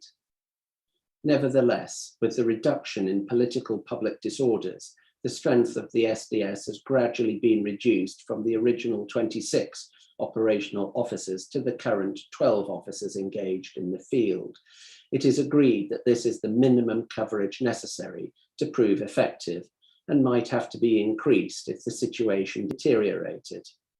Bearing in mind that the primary task of the SDS is to provide intelligence in the public order field, it is difficult to proportion their value in this field compared with the off-spin information provided for the security service. For example, if an officer covers a meeting called to discuss whether to demonstrate or not, and the latter view prevails, then the only positive result of his attendance is seen in the subsequent report of individuals attending, etc., which is of interest to box 500. Nevertheless, his reasons for attending are of equal importance from a public order point of view. Suffice it to say that the contribution made by the SDS to the national interests of the security service is a very considerable one, a point which is fully acknowledged. Could that be taken down now, please? The third document dates from just over 2 years later, the 1st of May, 1978. It is significant because it is a rare survival of a document expressly recording in any detail the relationship between the SDS and a department of the MPS, the primary consumer of the SDS's public order intelligence. Moreover, it relates to a large and significant anti-racist event, the Rock Against Racism rally and concert. It is a memorandum from the then newly appointed Detective Chief Inspector of the SDS, Michael Ferguson, HN 135, to the Detective Chief Superintendent S Branch, and is a defence of criticism apparently made by a department's Deputy Assistant Commissioner about the accuracy of SDS intelligence. There was no disorder at the event. A department's criticism was apparently that the SDS's intelligence about the level of attendance at Rock Against Racism had been inaccurate. The content of the document provokes thought about whether intelligence that disorder was not expected was of use to the police.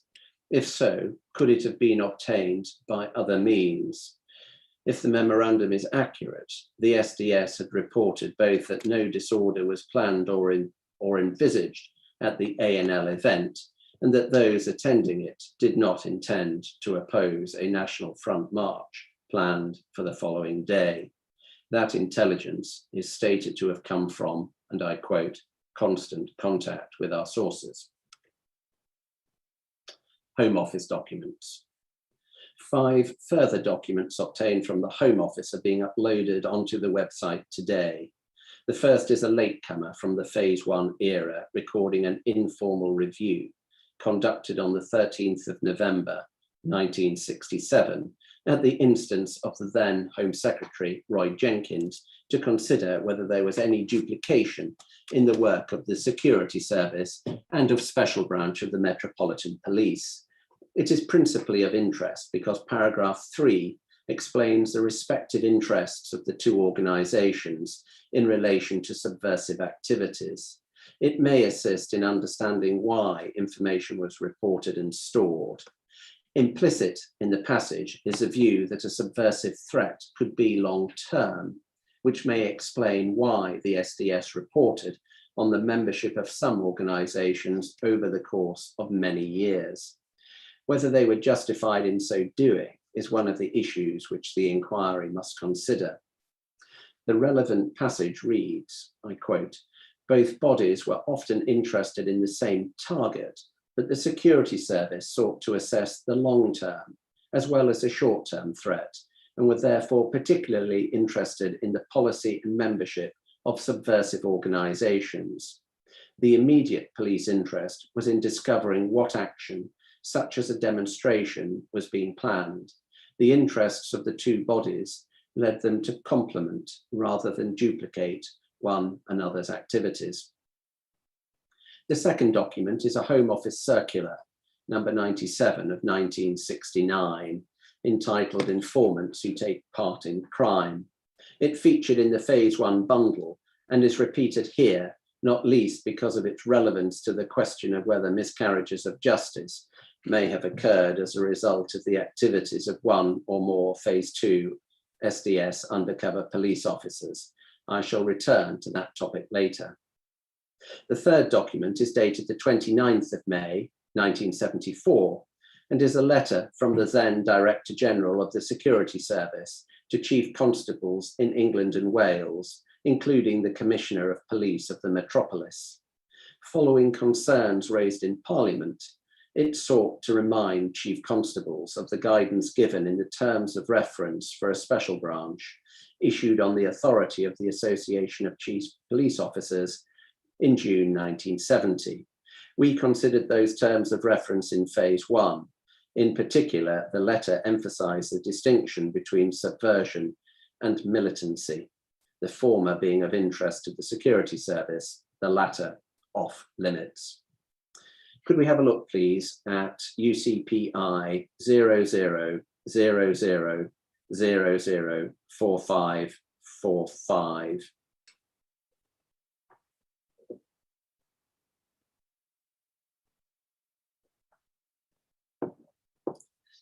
Could we go down, please, to paragraph 7?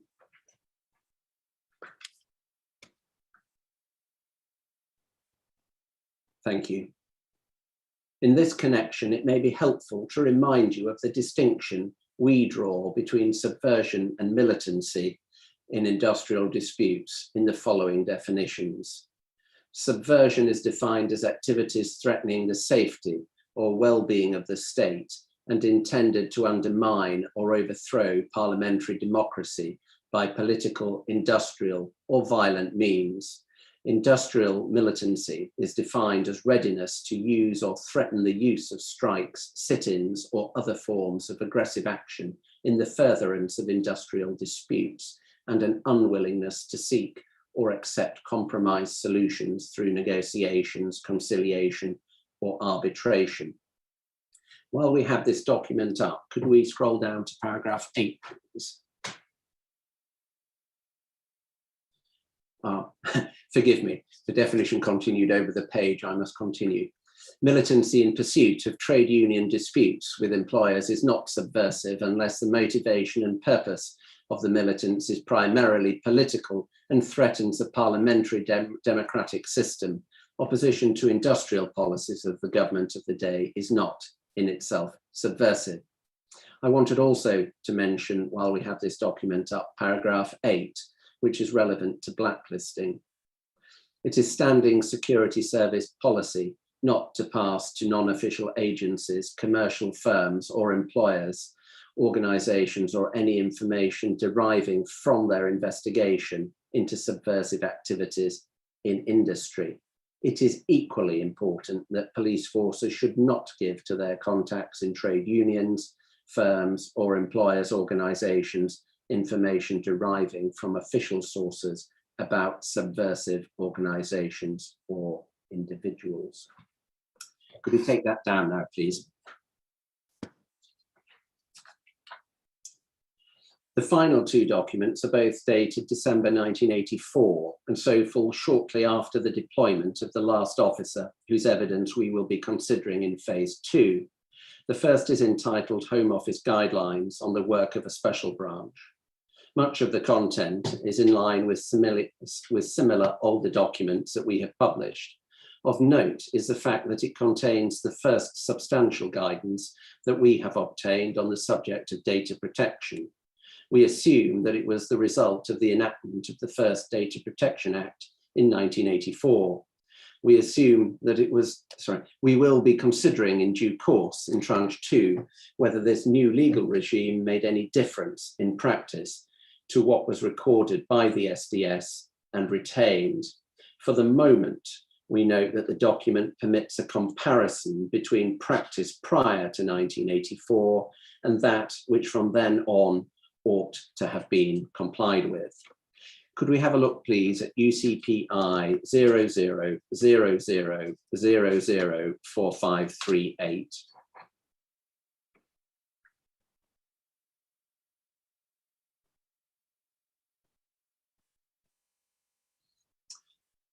And if we could scroll down to paragraph 16, please.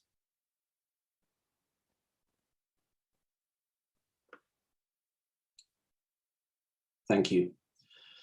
Records. Records should be maintained in order to discharge effectively the functions listed in paragraph 3 to 12 above. It is important, however, because of the particular sensitivity of the information concerned, that only information relevant to those functions should be recorded. Close attention should therefore be paid to paragraph 3 to 12 and to the definitions given in paragraph 20 in deciding what information should be recorded or not recorded. Data on individuals or organizations should not, under any circumstances, be collected or held solely on the basis that such a person or organization supports unpopular causes or on the basis of race or creed. It is also important to ensure that, wherever possible, information recorded about an individual is authenticated and does not give a false or misleading impression. Care should be taken to ensure that only necessary and relevant information is recorded and retained. Each special branch should therefore, if we could move down, please.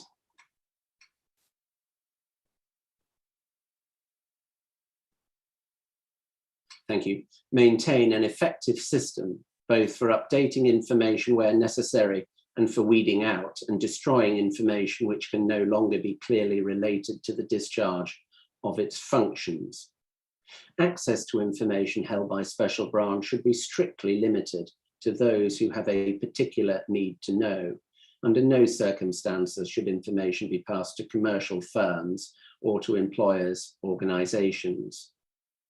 The security of records maintained by special branch is of paramount importance because of the sensitivity of the information concerned and because of the damage to individuals which might result if unauthorized persons were to gain access to it, or if improper use were made of the information. Special branches must ensure that the most stringent and appropriate precautions are taken to safeguard the information and to protect it against both unauthorized access or disclosure and accidental loss. Thank you. If that could be taken down, please. The final Home Office document is an updated version of the Home Office guidelines on the work of a special branch issued to chief officers. Of particular significance is the guidance in the section entitled Assistance to the Security Service, which is highly germane to our investigation as to whether aspects of the SDS's intelligence gathering were justified. Were the lines drawn by the guidance drawn in the right place? If so, were they crossed by the SDS? We also note the emphatic statement at paragraph 4 of the guidance about the importance of training. Thus far in our hearings, we have had no evidence that the SDS provided any formal training to its UCOs, but relied upon general police and special branch training combined with the SDS's informal arrangements. Could we have a look, please, at UCPI 0000004584?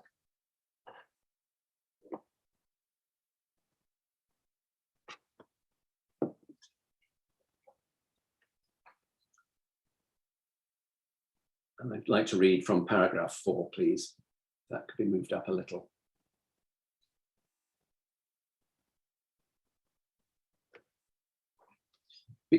Starting from paragraph 4, because of the exceptional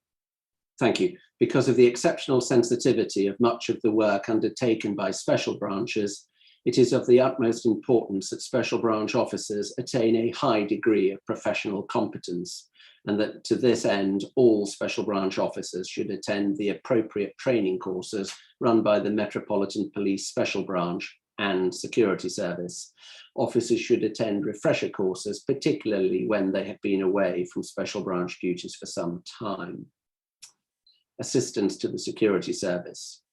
When a special branch is operating in support of the Security Service, chief officers should attach importance to the need to consult that service and to seek its advice as necessary. This is particularly important when collecting, processing, and recording information about subversive or potentially subversive organizations or individuals. Under the definition of subversion given in the guidelines, paragraph 20, an organization currently operating within the law may nevertheless be subversive because its long-term aims satisfy the definition and therefore be a proper subject of investigation. Senior officers must exercise strict control over the selection of targets for investigation when the current activities of an organization are legitimate and peaceful. If we could scroll up, please.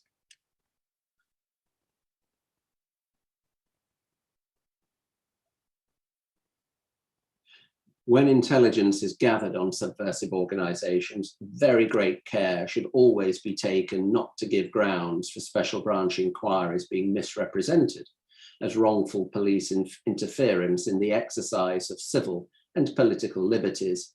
This applies especially to coverage of demonstrations and protest marches, which will often provide an opportunity for the collection of information about subversive elements in a particular organization. If we could go to the next page, please.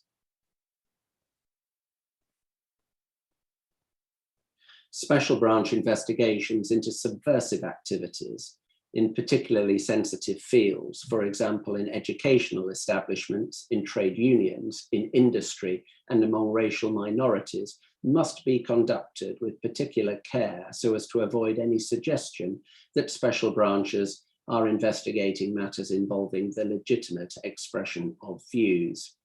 Inquiries into subversive activities in these fields, which may be necessary to meet the requirements of the security service, should be initiated only after consultation with the security service. Care should also be taken to ensure that investigations in relation to industrial disputes are not misrepresented as being aimed at the penetration of trade unions rather than the investigation of subversive groups, which may be active in disputes or for public order purposes. Subversion should not be confused with industrial militancy. Industrial militancy is a use or threatened use of strikes, sit-ins, or other disruptive action in the furtherance of industrial disputes, and an unwillingness to seek or accept compromise solutions through negotiations, conciliation, or arbitration. The actions of industrial militants only become subversive when their intent is to threaten the safety and well-being of the state and to undermine or overthrow parliamentary democracy. It is not the function of the Force Special Branch to investigate individuals and groups merely because their policies are unpalatable, or because they are highly critical of the police, or because they want to transform the present system of police accountability. Could that be taken down, please? Returning to the corporate witness statement and documents provided by the security service, it is divided into two parts. The first part addresses questions about the role and remit of the security service throughout the period covered by the inquiry's terms of reference. It also covers the role of Metropolitan Police Special Branch, particularly vis-à-vis the security service for the same period. The second part of the statement deals in more detail with the Tranche 1 era. It is focused upon the security service's relationship with Metropolitan Police Special Branch and the SDS in particular during this period. The inquiry will be requesting further tranche-specific evidence from the security service as our investigation proceeds. Individual Metropolitan Police Service witnesses will be providing us with their own evidence about the liaison relationship during the Tranche 1 era in this phase and phase 3. Time does not permit me this morning to deal at any length with the security service's evidence, which can be read online. However, I will make a few observations before I move on. At the start of the phase 2 era, the official definition of subversion was that contained in the Maxwell Fyfe Directive, to which I referred last November. It is so important to our work that I shall repeat it. The security service is part of the defence forces of the country. Its task is the defence of the realm as a whole from external and internal dangers arising from attempts at espionage and sabotage, or from actions of persons and organisations, whether directed from within or without the country, which may be judged to be subversive of the security of the state. The director of F branch, with which branch the SDS have direct contact, defined subversion in 1972 as, I quote, activities threatening the safety or well-being of the state and intended to undermine or overthrow parliamentary democracy by political, industrial, or violent means. Director F's above definition was formally adopted by Lord Harris of Greenwich in a debate in the House of Lords on the 26th of February, 1975. It has since been known as the Harris definition. We note in particular that the Harris definition has two limbs. First, do the activities threaten the safety or well-being of the state? And second, are they intended to undermine or overthrow parliamentary democracy by political, industrial, or violent means? What amounts to an activity which threatens the safety or well-being of the state is not defined. However, the threshold for meeting this test is important in the context of this inquiry, because so many of the groups infiltrated are described by the SDS undercover officers as having had subversive aims, but lacking the means to realize them. The inclusion of political and industrial is that the threat must be to the system of parliamentary democracy and not just to the government of the day. Witness Z explains that in 1978, the then Deputy Director General of the Security Service clarified that subversion did not equate to activity which threatens government policies or may threaten its very existence.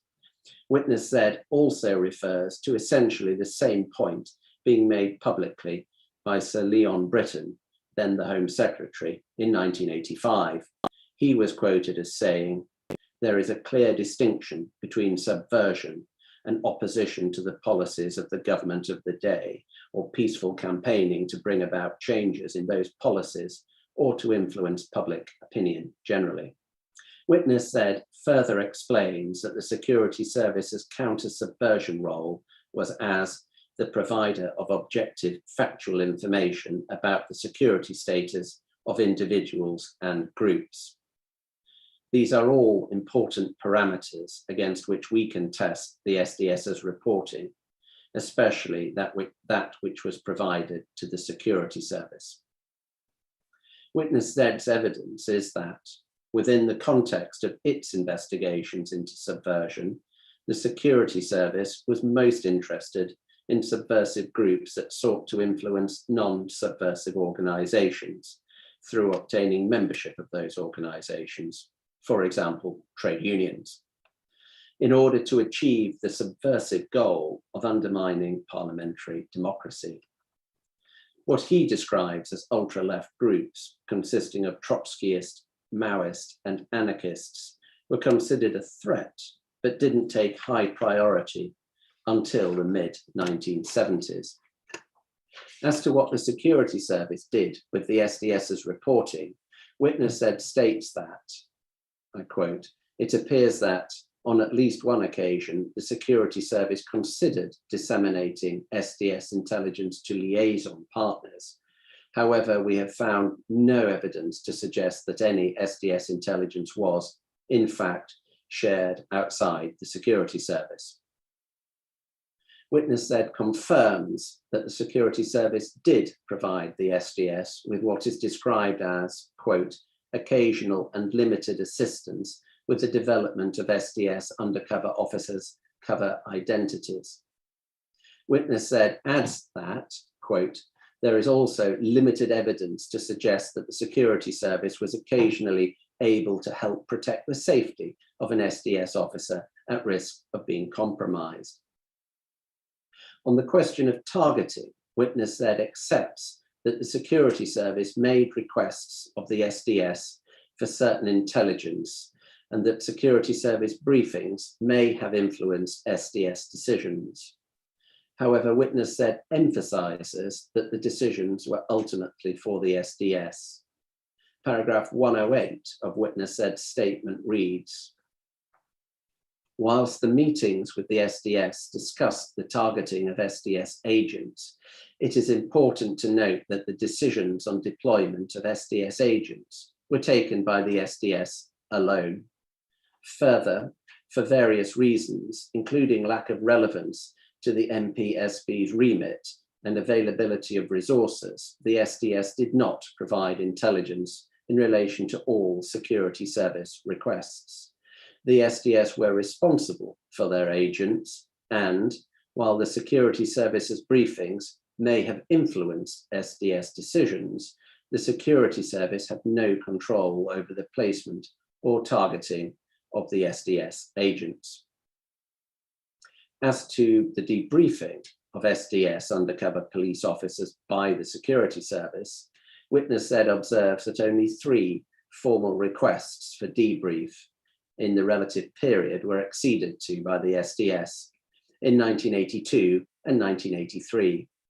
However, witness Z accepts that there were other meetings, albeit that witness Z's understanding is that these were contrary to SDS policy.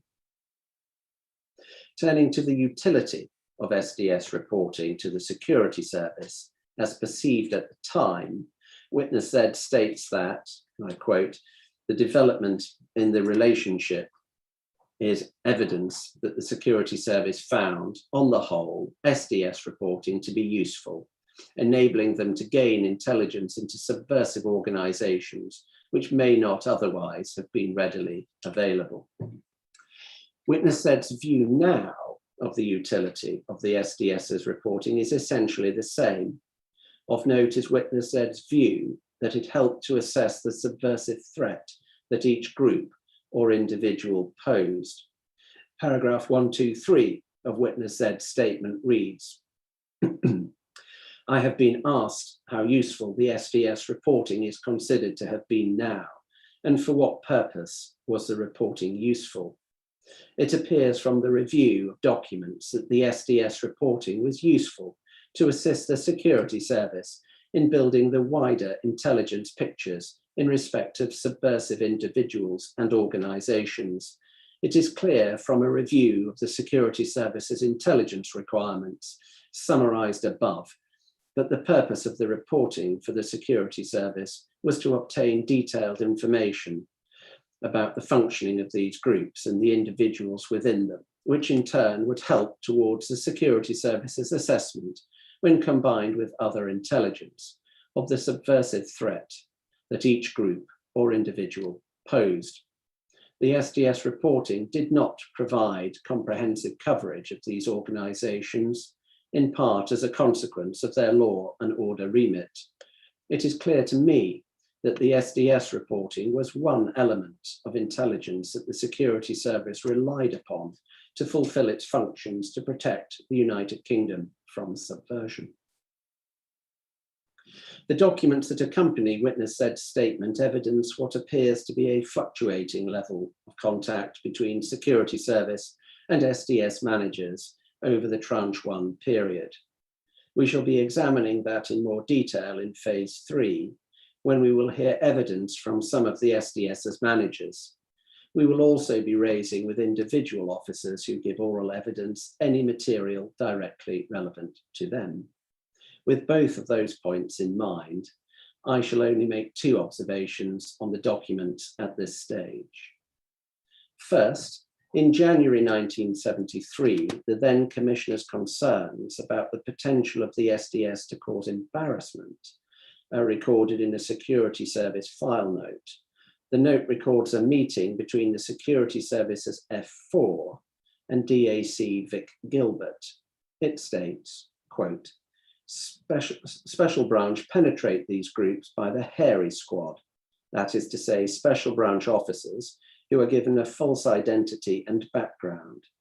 Gilbert said the Commissioner was concerned about possible embarrassment arising out of this operation, and he, Gilbert, felt that the hairy squad survived almost day to day. At a meeting between SDS managers and the security service's F6 on 8th of April 1980, what appear to have been perceived as the advantages of the SDS's operation over the security service's own were recorded. The material part reads, "This discussion also highlighted the advantages they have over ourselves when Butler told me that they meet their sources 2 to 3 times a week. Their sources are fully briefed and all options are discussed at these meetings." Evidence of subversion. There are numerous examples of documents in the hearing bundle which evidence the subversive aims of some far-left groups. However, I must mention one particular document dated the 15th of May 1974 from HN 299342 David Hughes's reporting.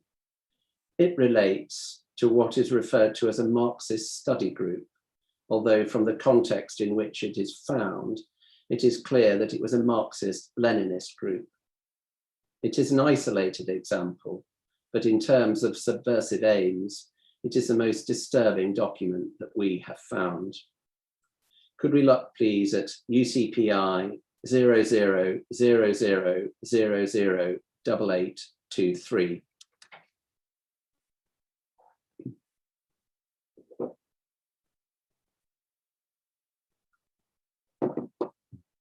And could we expand paragraph 3, please? Thank you. Privacy redaction. During the course of his numerous interventions, stated that when the socialist revolution took place, some 2 million people in this country would have to be liquidated because they could never be converted to the cause of the revolution and would present a permanent threat to its continuance.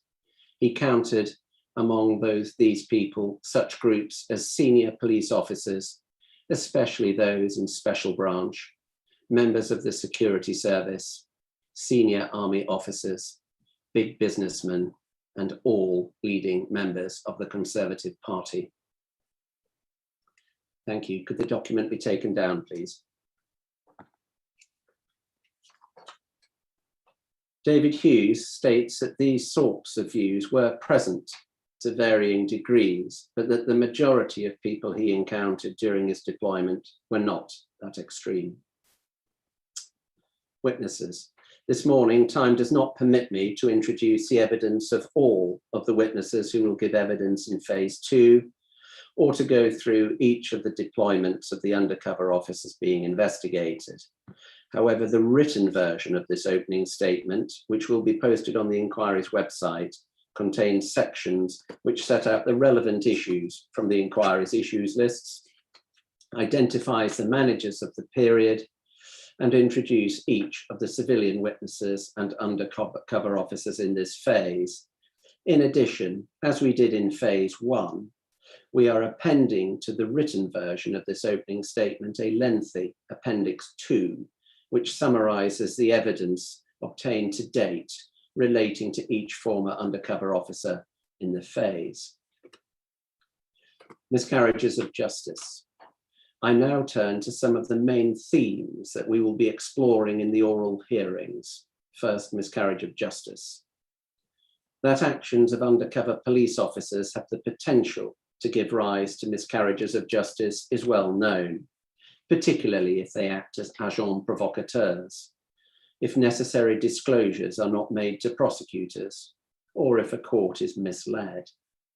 The fact that Mark Kennedy's undercover deployment as a member of the National Public Order Intelligence Unit was not properly disclosed led to a number of convictions being overturned and a large number of prosecutions being abandoned. The inquiry's terms of reference require it to review the extent of the duty to make disclosure of an undercover operation during a criminal prosecution and the scope for miscarriage of justice in the absence of proper disclosure.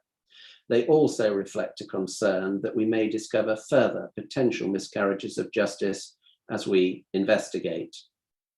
The material parts of the terms of reference read as follows.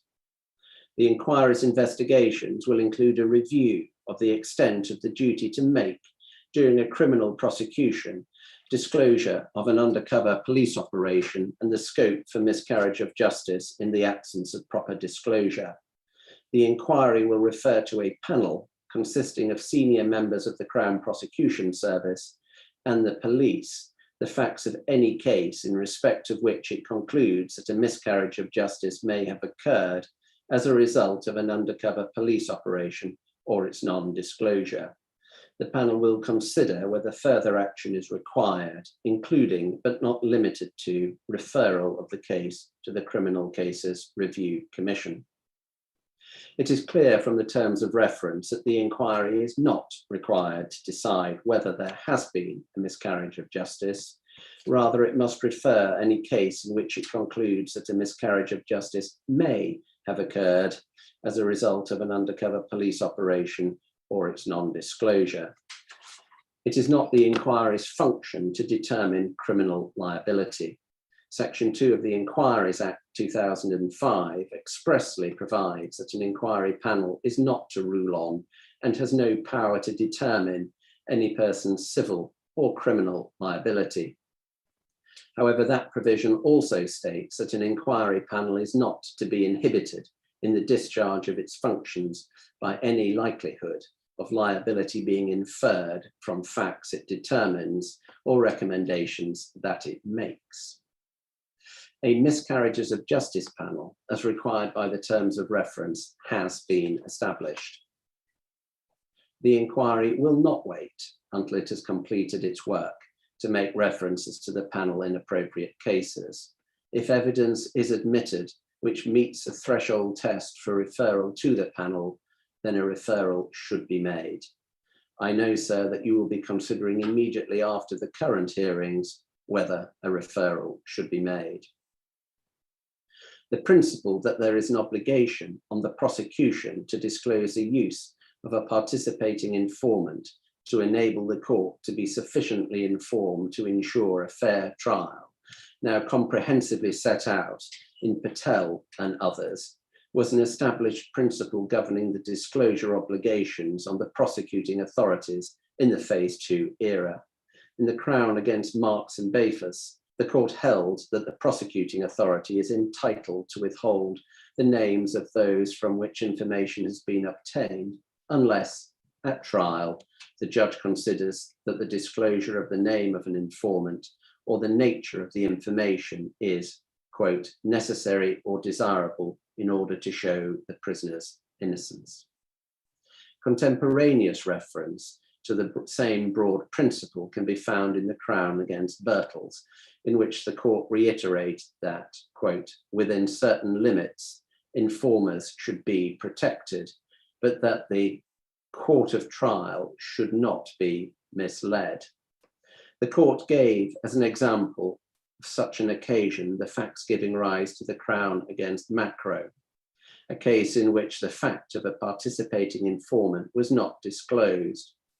The principles to be derived from Macro were later distilled for the wider consumption of police and prosecuting parties in the Home Office Circular 97 of 1969, informants who take part in crime. To date, the only relevant written guidance that we have received in evidence concerns the Home Office Circular 97 of 1969. The guidance was addressed to chief constables and directed at informants who take part in crime. The guidance sets out broad principles endorsed by the then Home Secretary. Of particular interest are paragraphs 3 and 4. Could we have a look, please, at MPS-0727-104?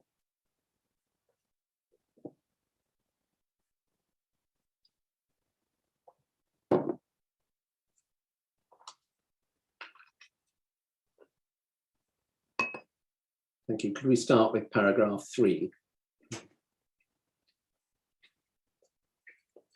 The conference in general agreed on the following points.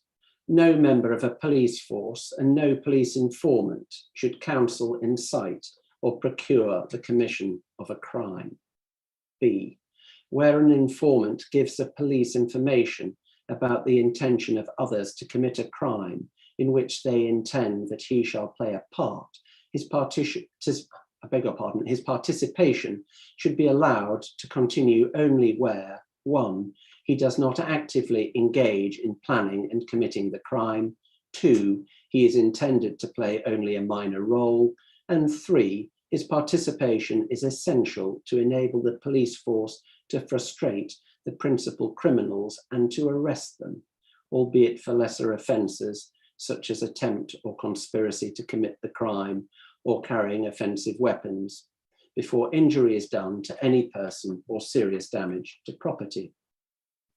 The informant should always be instructed that he must on no account act as agent provocateur, whether by suggesting to others that they should commit offences or encouraging them to do so, and that if he is found to have done so, he will himself be liable to prosecution. Could go over the page, please. C, the police must never commit themselves to a course which, whether to protect an informant or otherwise, will constrain them to mislead a court in any subsequent proceedings. This must always be regarded as a prime consideration when deciding whether and in what manner an informant may be used and how far, if at all, he is to be allowed to take part in an offence, if his use in the way envisaged will or is likely to result in its being impossible to protect him without subsequently misleading the court, that must be regarded as a decisive reason for his not being so used or not being protected. D, the need to protect an informant does not justify granting him immunity from arrest or prosecution for the crime if he fully participates in it with the requisite intent, still less in respect of any other crime he has committed or may in future commit. E, the handling of informants calls for the judgment of an experienced officer. There must be complete confidence and frankness between supervising officers and subordinates, and every chief officer of police should ensure effective supervision of his detectives. A decision to use a participating informant should be taken at senior level. F, payment to informants from public funds should be supervised by a senior officer. G, where an informant has been used who has taken part in the commission of a crime for which others have been arrested, the prosecuting solicitor, counsel, and where he is concerned, the director of public prosecutions should be informed of the fact and of the part that the informant took in the commission of the offence, although subject to C above, not necessarily of his identity. H, careful instruction should be given to detectives in training. The Home Secretary fully endorses these broad principles. He feels sure that they are already widely applied in the police service, but in view of recent public interest, he thinks it right to bring them to the notice of all chief officers of police. He asks that you will find means of commending them to everyone who may be concerned in your force. He has instructed HM inspectors of constabulary to pay particular attention in the course of their inspections to the arrangements made in police forces for supervision and training in these matters. Could that be taken down, please?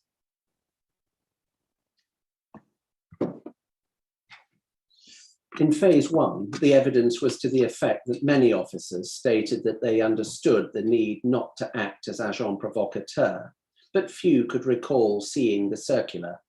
None could recall any formal training with the SDS, but all had naturally had basic police training and training by special branch.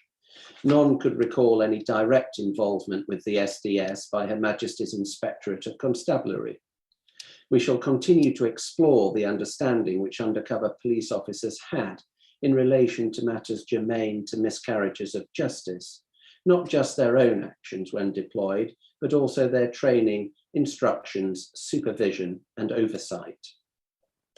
We will be receiving evidence from 3 civilian witnesses, Christabel Gurney, OBE, Professor Rosenhead, and Ernest Rodker, and from 1 former SDS undercover police officer, HN 298, about the incident which occurred on the 12th of May 1972. All 4, together with others, were arrested whilst protesting against apartheid outside the Star and Garter Hotel in Richmond. All 4 were subsequently prosecuted and convicted. All of the witnesses, save for Ernest Rodker, will give oral evidence. We will be exploring with the witnesses who give oral evidence the circumstances to establish what happened, and in particular, whether or not there may have been a miscarriage of justice. The inquiry has also established that one of the deceased former SDS officers, HN 13, was twice arrested and subject to criminal proceedings, together with others in his undercover identity. The relevant evidence will be posted during the course of the hearings. You will, sir, need to consider whether any of the resulting convictions merit a referral to the Miscarriages of Justice panel. Deceased children's identities. In her opening statement on behalf of the relatives of deceased individuals, Ms. Williams, Queen's Counsel, eloquently explained the hurt, distress, and revulsion felt by the relatives about the practice of using deceased children's identities when constructing undercover legends. She drew attention to the condemnation of the practice, both by the Home Office Select Committee, the Home Secretary, and the Metropolitan Police Service's apologies. She explained the investigations to date, which I shall not repeat, and emphasized the desire of the relatives for answers to all of the questions to which use of the practice has given rise. The inquiry legal team has, as far as possible, established whether or not former SDS undercover officers used a real person's identity. In cases where a deceased child's identity was used and the officer's cover name is not restricted, we have sought to establish whether there are surviving close relatives who can be traced and contacted. In relation to the Phase 2 era, we have contacted relatives in 8 cases. In none of those cases have the relatives wished to apply for core participant status or to participate as witnesses in the inquiry. None of the former undercover officers whose evidence was received in Phase 1 stated that they had been instructed to use a deceased child's identity to construct their cover identity. Chief Inspector Dixon wrote the study paper entitled Penetration of Extremist Groups, which covered the construction of a cover legend, but did not advocate using a deceased child's identity. The study paper does not appear to have been circulated amongst SDS undercover officers, though, and the evidence was to the effect that there appears to have been little guidance given to early officers about how to construct their undercover identities. The steps taken to produce a cover identity by early SDS UCOs appeared on the evidence to have been basic. Some of the early SDS undercover officers who did not use a real person's identity were either compromised or withdrawn from their deployments because of the risk of compromise. We will be hearing oral evidence from HN45, who was recognized by a neighbor at an activist meeting, and from HN47, who was withdrawn after being accused of being an undercover police officer. The reasons for that suspicion will need to be explored. At some point during the early to mid-1970s, the SDS began to instruct its UCOs to use deceased children's identities. No written instruction or guidance to record the introduction of the practice survives, if such ever existed. The written evidence that we have obtained from HN347, HN299342, HN298, and HN301 suggests that the SDS was not instructing its officers to use deceased children's identities in 1971, the year in which they all joined the SDS. However, the evidence relating to HN353, cover name Gary Roberts, HN351, cover name Jeff Slater, HN297, cover name Rick Gibson, and HN200, cover name Roger Harris, who all joined the SDS in 1974, is that they each used deceased children's identities to some extent. HN301, cover name Bob Stubbs, and HN344, cover name Ian Cameron, who joined the SDS in 1971 and 1972 respectively, each told their risk assessors at the anonymity stage that they were not instructed to use a deceased child's identity. 3 cases deserve specific mention. First, HN298, who used the cover name Michael Scott states that he obtained that name by visiting the Registry of Births and Deaths, then at Somerset House, in 1971.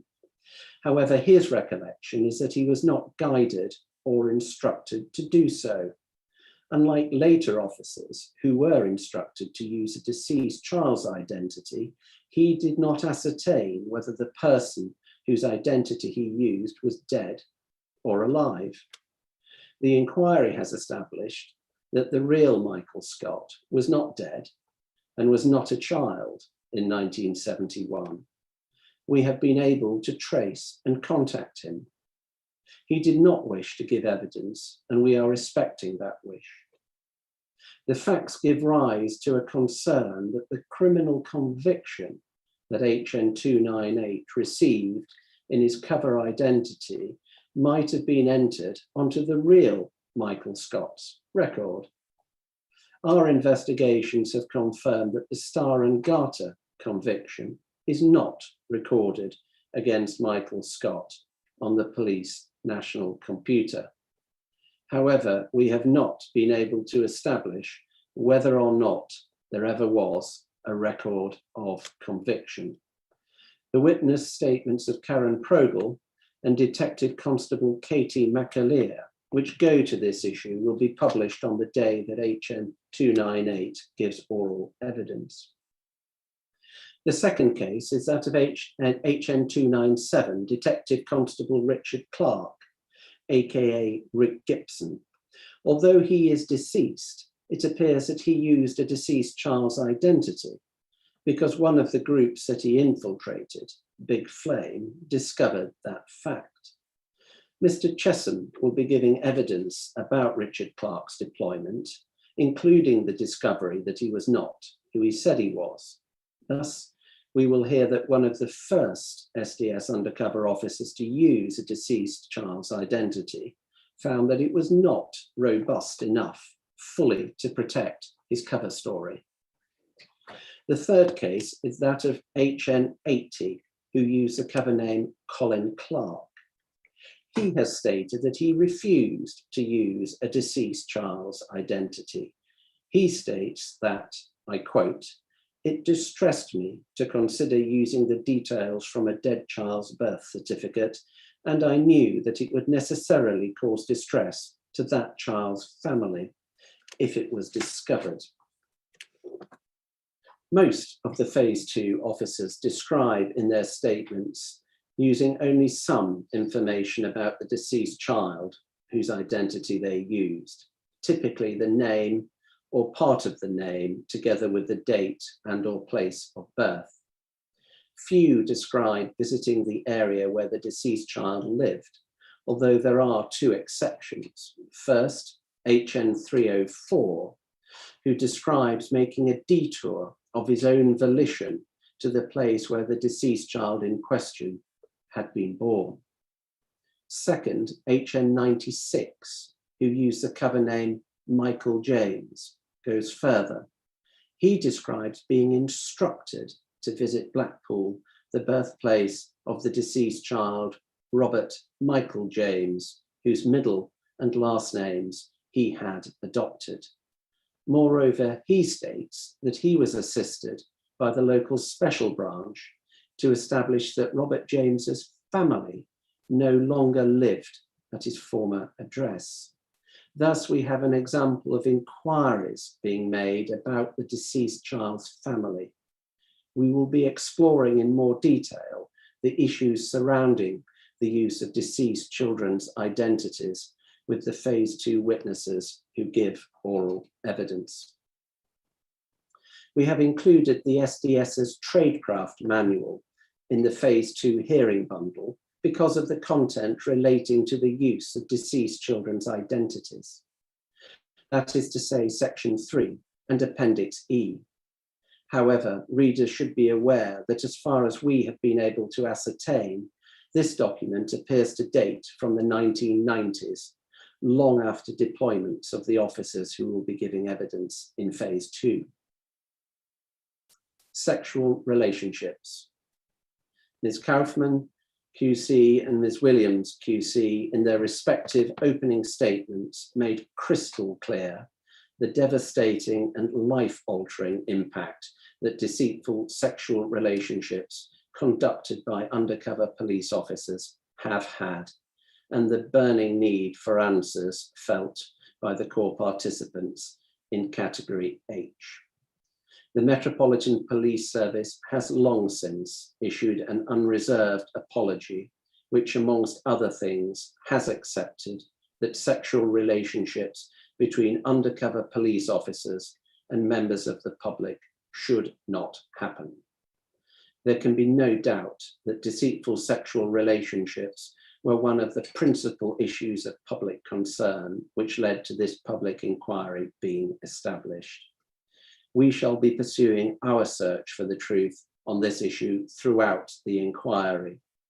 The importance of the present phase to the process is that the evidence that we are going to hear and read concerns the first known sexual contact between SDS undercover officers and members of the public.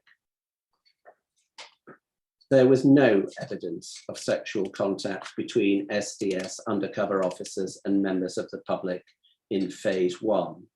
However, there was evidence of some social contact of the kind which may be a precursor to more intimate contact. HN 336, cover name Dick Epps, gave evidence that he had a drink with a female activist. There was also evidence of a blurring of the lines between undercover work for policing purposes, whether or not it was justified, and social contact with a woman befriended by an SDS officer for other purposes. HN 345, Peter Fredericks, gave evidence that after he had left the police, he returned to the home of a female activist. The evidence in phase 2 is going to be altogether different. We move into a period when there is evidence that at least 5 former SDS officers had sexual contact with as many as 12 different women. The evidence that I briefly introduced below is obviously subject to the oral evidence that we are about to hear, and we do not rule out taking further evidence about these officers if more witnesses come forward. Richard Clark, cover name Rick Gibson, HN 297, is deceased. He deployed into the Troops Out movement in Big Flame between 1974 and 1976. He is described by HN 304 as having a reputation for being something of a ladies' man. Mary's written evidence is that Clark was a frequent visitor to her flat, and they had half-hearted sexual encounters which she did not initiate and fizzled out. She has stated, quote, "Had I known he was a police officer, there is absolutely no way I would have had any sexual contact with him at all." Her flatmate confided in her that she too had become sexually intimate with him. Richard Chesham has provided a witness statement which explains that he knew Rick Gibson well and he had sexual relations with at least 4 women in his undercover identity. Mary was one of those women. All were activists. We will be exploring, insofar as possible, Clark's motives for forming these relationships. A hallmark of his deployment is how thoroughly he appears to have infiltrated his target group and how active and influential he was within it.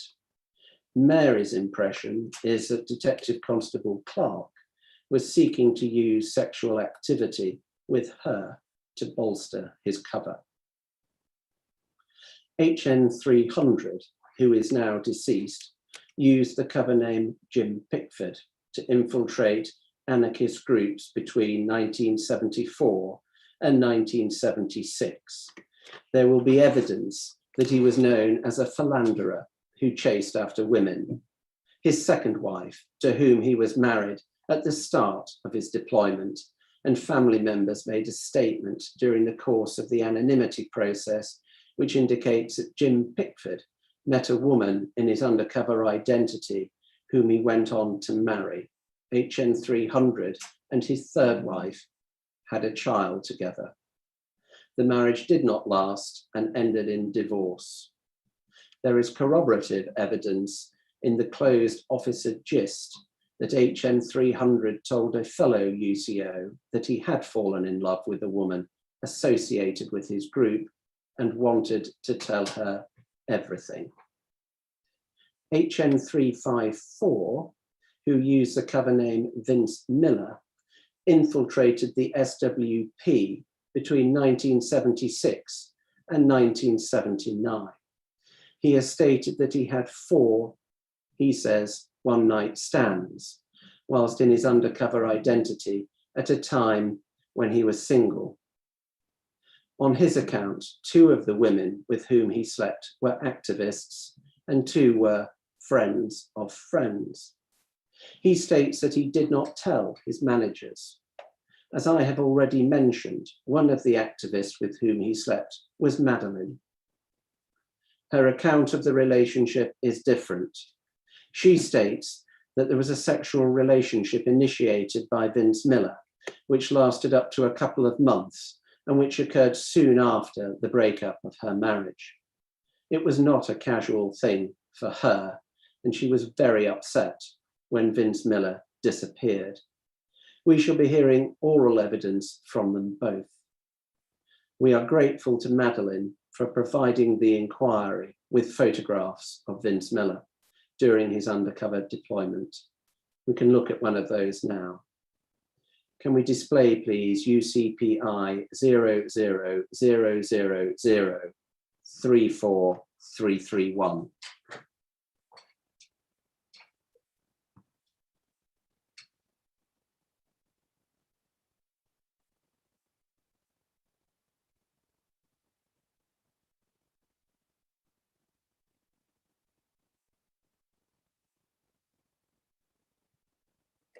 Thank you. Could that be taken down, please?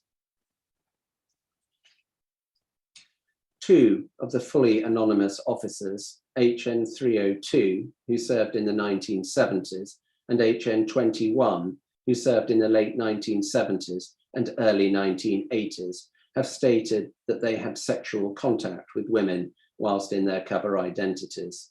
The material parts of their witness statements have been included in the closed officer gist. Could we look, please, at UCPI 000034307?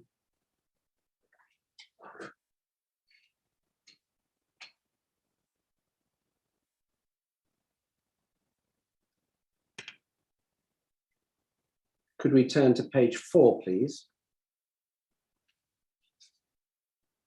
And could we look at paragraph 20?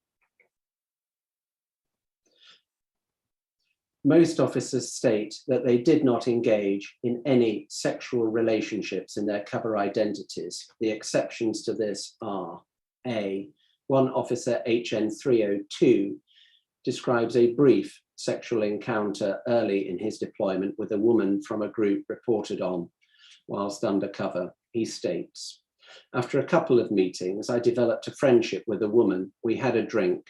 After one of the meetings, and then we went back to my cover accommodation. I was a single man at the time, both in my real life and my cover identity.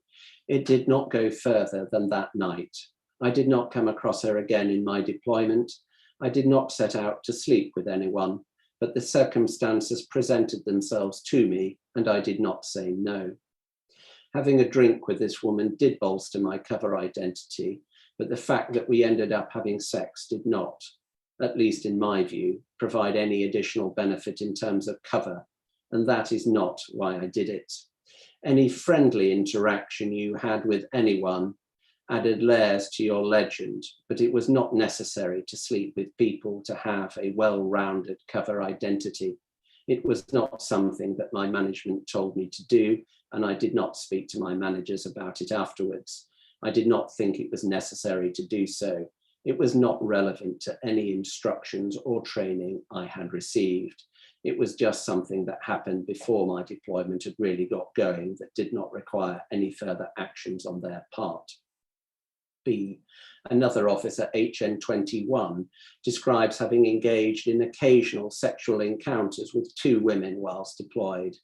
During his deployment in the late 1970s and early 1980s, HN21 attended an evening class. He attended the evening class in his cover identity, but not with his target group. He never reported on the evening classes. He engaged in some kissing and fondling on a few occasions with one named woman from the, if we could go over the page, please. Classes. He had sex a couple of times with another woman who was associated with the evening class and who attended socials after them. Neither woman was a target of his infiltration, and he did not see either woman again. Neither of the women was involved in any of the groups he infiltrated. Thank you. Could you take that down, please? So I noticed the time. I've got about 6 or 7 pages to go, which is about 15 minutes. I think it is better that you should finish and we should then break, but 15 minutes later than intended, but for the same period. Thank you, sir. Both HN 302 and HN 21 are going to give oral evidence in closed hearings. This is necessary in order to avoid undermining the restriction orders made in respect of their real and cover names. It is also necessary to enable them to be questioned freely without the questions having to be tailored and the answers stifled in order to avoid undermining the restriction orders. We will be reviewing, after they have given evidence, what can safely be put into the public domain. HN 106, who used the cover name Barry Tompkins, denies that he had any sexual relationships in his cover identity. However, there is a security service document which suggests that his managers thought that he had probably bedded, I am quoting, a woman, and they had warned him off.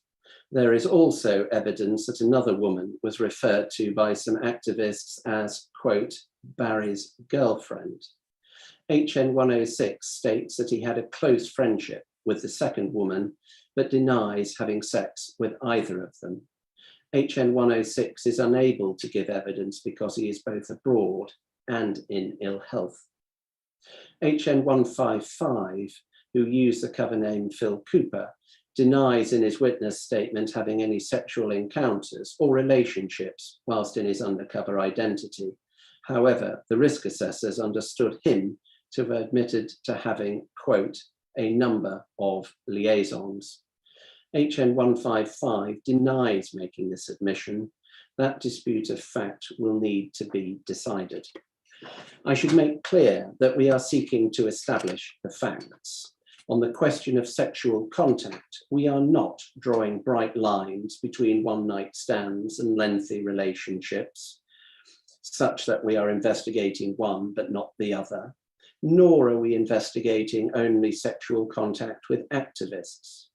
We ask former undercover officers whether they engaged in any sexual activity in their cover identities. As will be apparent from the cases to which I have just referred, we have elicited evidence of a wide variety of intimate relationships and sexual contact.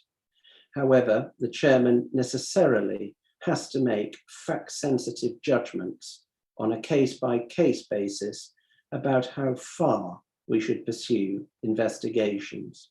The terms of reference do not require exhaustive investigation of every instance of sexual contact. Even in those instances which the inquiry would wish to investigate further, we sometimes cannot do so. We are not always able to trace witnesses. Some civilian witnesses whom we do contact may not reply to the inquiry. Whether, and if so, the extent to which deceived women participate in the inquiry is entirely voluntary. The need to protect a former undercover police officer from harm may, in some cases, such as HN 302's, outweigh the need to trace and contact a deceived woman. We have found no evidence of any written instruction for SDS officers relating to sexual activity in their undercover identities during the Phase 2 era. Nothing to state that they must not engage in sexual activity in their undercover identities with members of the public. Nothing to state that they should. There will be some evidence that SDS officers were advised against it orally. There is also evidence, such as the reference to HN 106 being warned off, which suggests at least some management opposition to sexual relationships. However, we will also be hearing evidence that there was comment and joking amongst SDS undercover officers about sexual relationships that, it is stated, would have been made in the presence of managers. Moreover, the officer to whom HN 300 spoke about falling in love with a woman who became his third wife states that he agreed to act as a conduit between HN 300 and his managers. In Phase 1, 5 of the SDS officers who served in the earliest years of the SDS were female. In Phase 2, all of the officers and their managers are male. We will be exploring whether the complete absence of female officers from the SDS after 1973 until 1983, when HN 3398 joined the SDS, affected the culture within the SDS. In particular, we will be examining whether it affected the attitude within the unit to male officers in their undercover identities having sexual contact with women who did not know who the men really were. The overwhelming majority of SDS undercover officers were married or in a relationship when they joined the SDS. Of those who have made witness statements, 12 were married, 2 others had partners. Only 1 states that he was single. The reasons for this phenomenon will need to be examined. There is clear evidence of marital status being noted at the time of recruitment. We see this in the case of 2 officers who went on to have sexual relationships with women in their undercover identities. If marital status were thought to be a deterrent to the formation of sexual relationships by UCOs in their undercover identities, it did not always prove to be so. Could we look please at NPS-0724-152?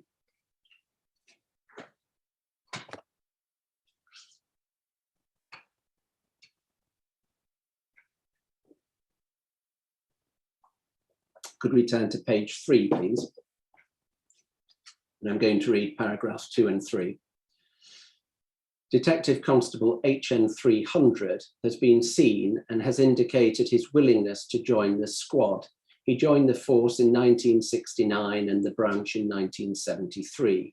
A married man, aged 30, he lives with his wife and child in redacted. He has passed the promotion examination and has served in roles including in C Squad, surveillance section. Detective Constable Richard Clark has also been approached with a view to joining the SDS and is willing to do so. He joined the force aged 29 with redacted children and lives at redacted. DC Clark has attended the junior CID course and has passed the promotion examination. For the last 6 months, he has worked on E Squad, brackets, Black Power, close brackets. Could that be taken down now, please? In our quest to get to the truth, there will plainly be a great deal to explore in oral evidence on the issue of sexual relationships.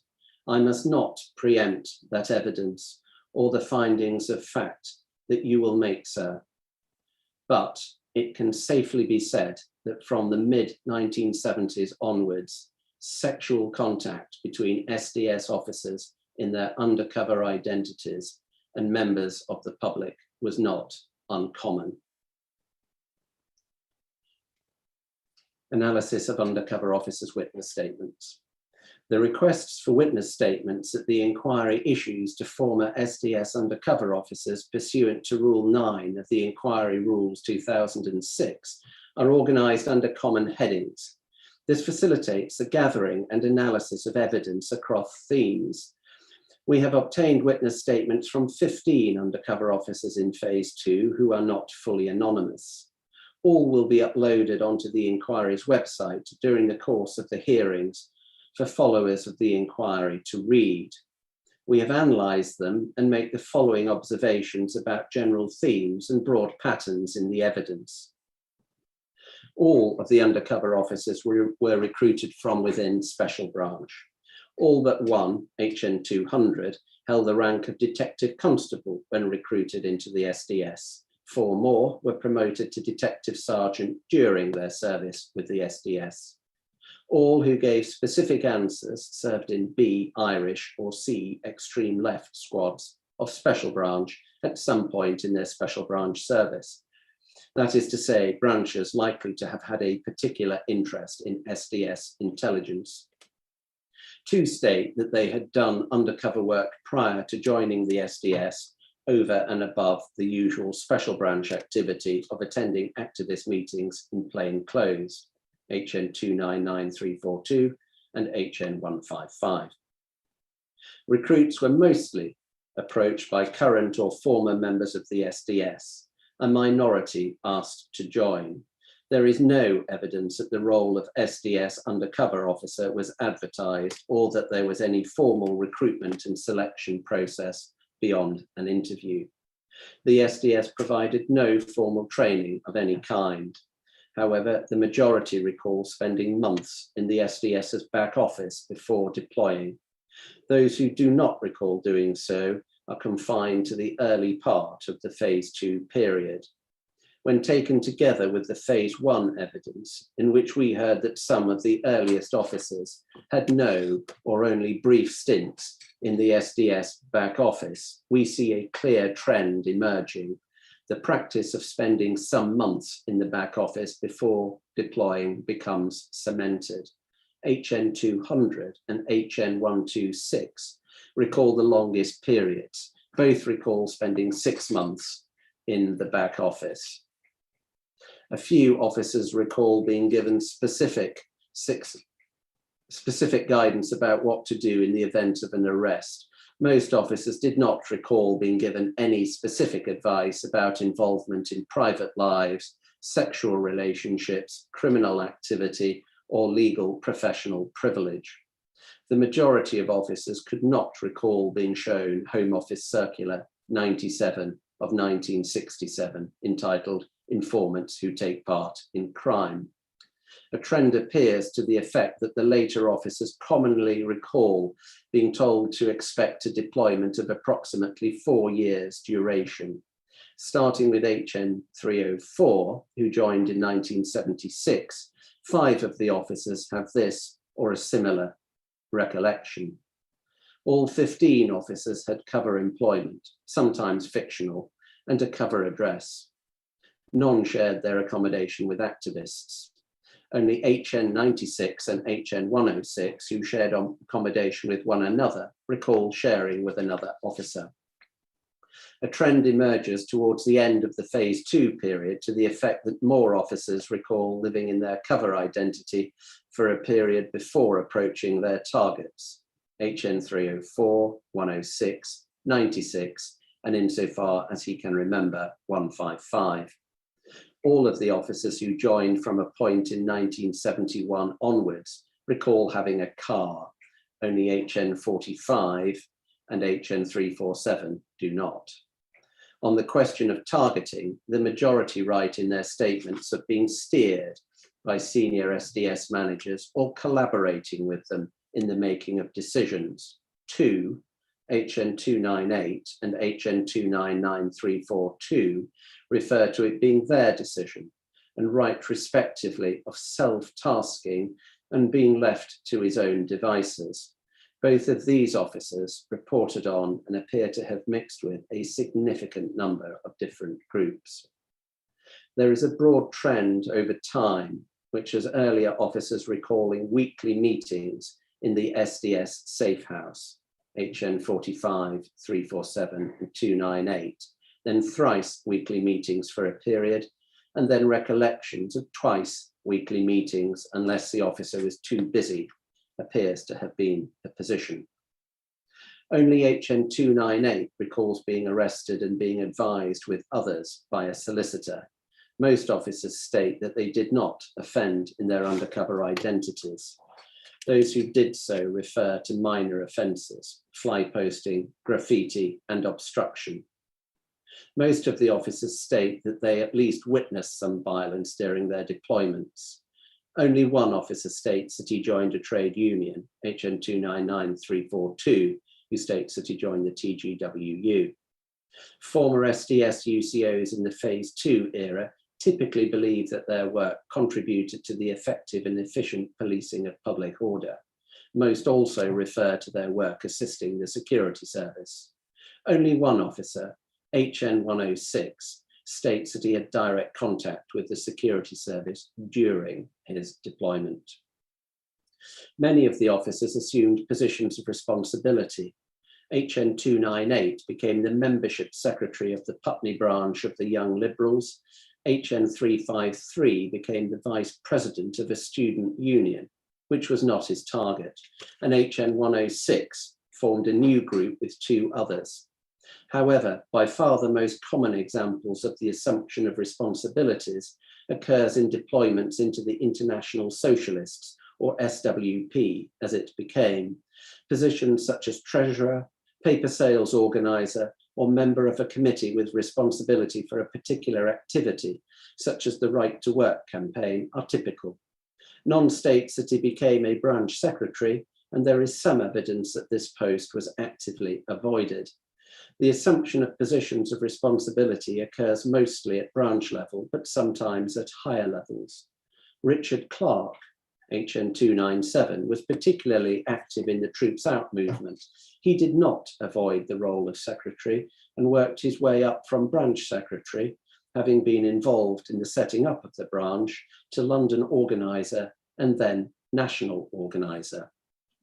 On the question of subversion, many officers describe their targets as having subversive aims, but not the means with which to realize those aims. Some targeted groups that were in no way subversive.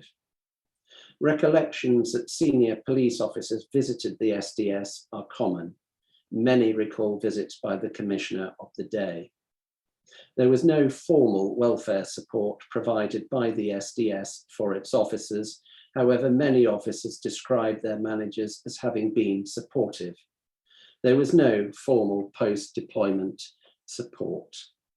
Most officers recall that overtime payments increased their income, in some cases dramatically. None states that he used his SDS undercover legend in the private sector after having left the SDS. Future hearings. Turning to the future conduct of the inquiry after the Phase 2 hearings, the outstanding elements of Tranche 1 of our investigation will include: first, closed hearings at which some of the fully anonymous Phase 2 former SDS UCOs will give oral evidence. Second, the Tranche 1 Phase 3 open hearings. These are being held principally so that the inquiry can receive evidence from former SDS managers and administrators, in particular those whose postings to the SDS fell wholly within the Tranche 1 era. The managers will be preceded by further evidence from a new core participant, Lindsay German. It had been our intention to hold the Phase 3 hearings in October 2021, but in order to permit time to obtain evidence from Lindsay German, it will need to be put back. A further advantage of putting the date back is that it should enable a less pressured preparatory phase than has been the case in Phases 1 and 2. We anticipate being able to set a new date for Phase 3 by July. Third, closed hearings at which former SDS managers can give oral evidence. The purpose of any such hearings will be to hear evidence that cannot be given at a public hearing. The inquiry will be taking steps to obtain witness statements for Tranche 6 witnesses from the Tranche 1 era. In other words, from senior police officers in the chain of command above the SDS itself, and relevant witnesses from other parts of Her Majesty's government to ascertain their state of awareness of the SDS's undercover operations. I explained in November that the work of the inquiry has been seriously affected by the global pandemic. That was before the second wave. Serious disruption has continued to affect the inquiry and those upon whom we rely to advance our work. The impact on our timetable is now more serious than we anticipated last November. We no longer expect that the Tranche 2 hearings will be ready for hearing in 2022. Detailed replanning work for Tranche 2 and later tranches is currently ongoing. I would like to end by thanking everyone involved in the preparations for the present hearings. Publicly investigating the actions of undercover police officers involved in the private lives of members of the public is no easy task. We are very conscious that we have, in the course of our work, had to ask many people to work to tight deadlines. We are grateful for their considerable efforts. Thank you, Mr. Barr.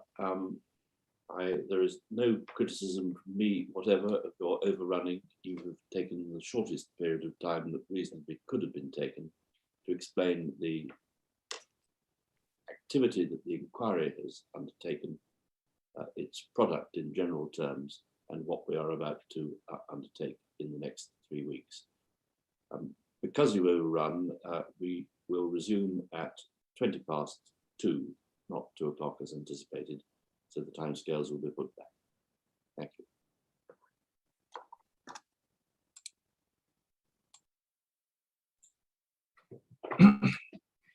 We will now take an hour's break for lunch. Proceedings will resume at 2:20 p.m.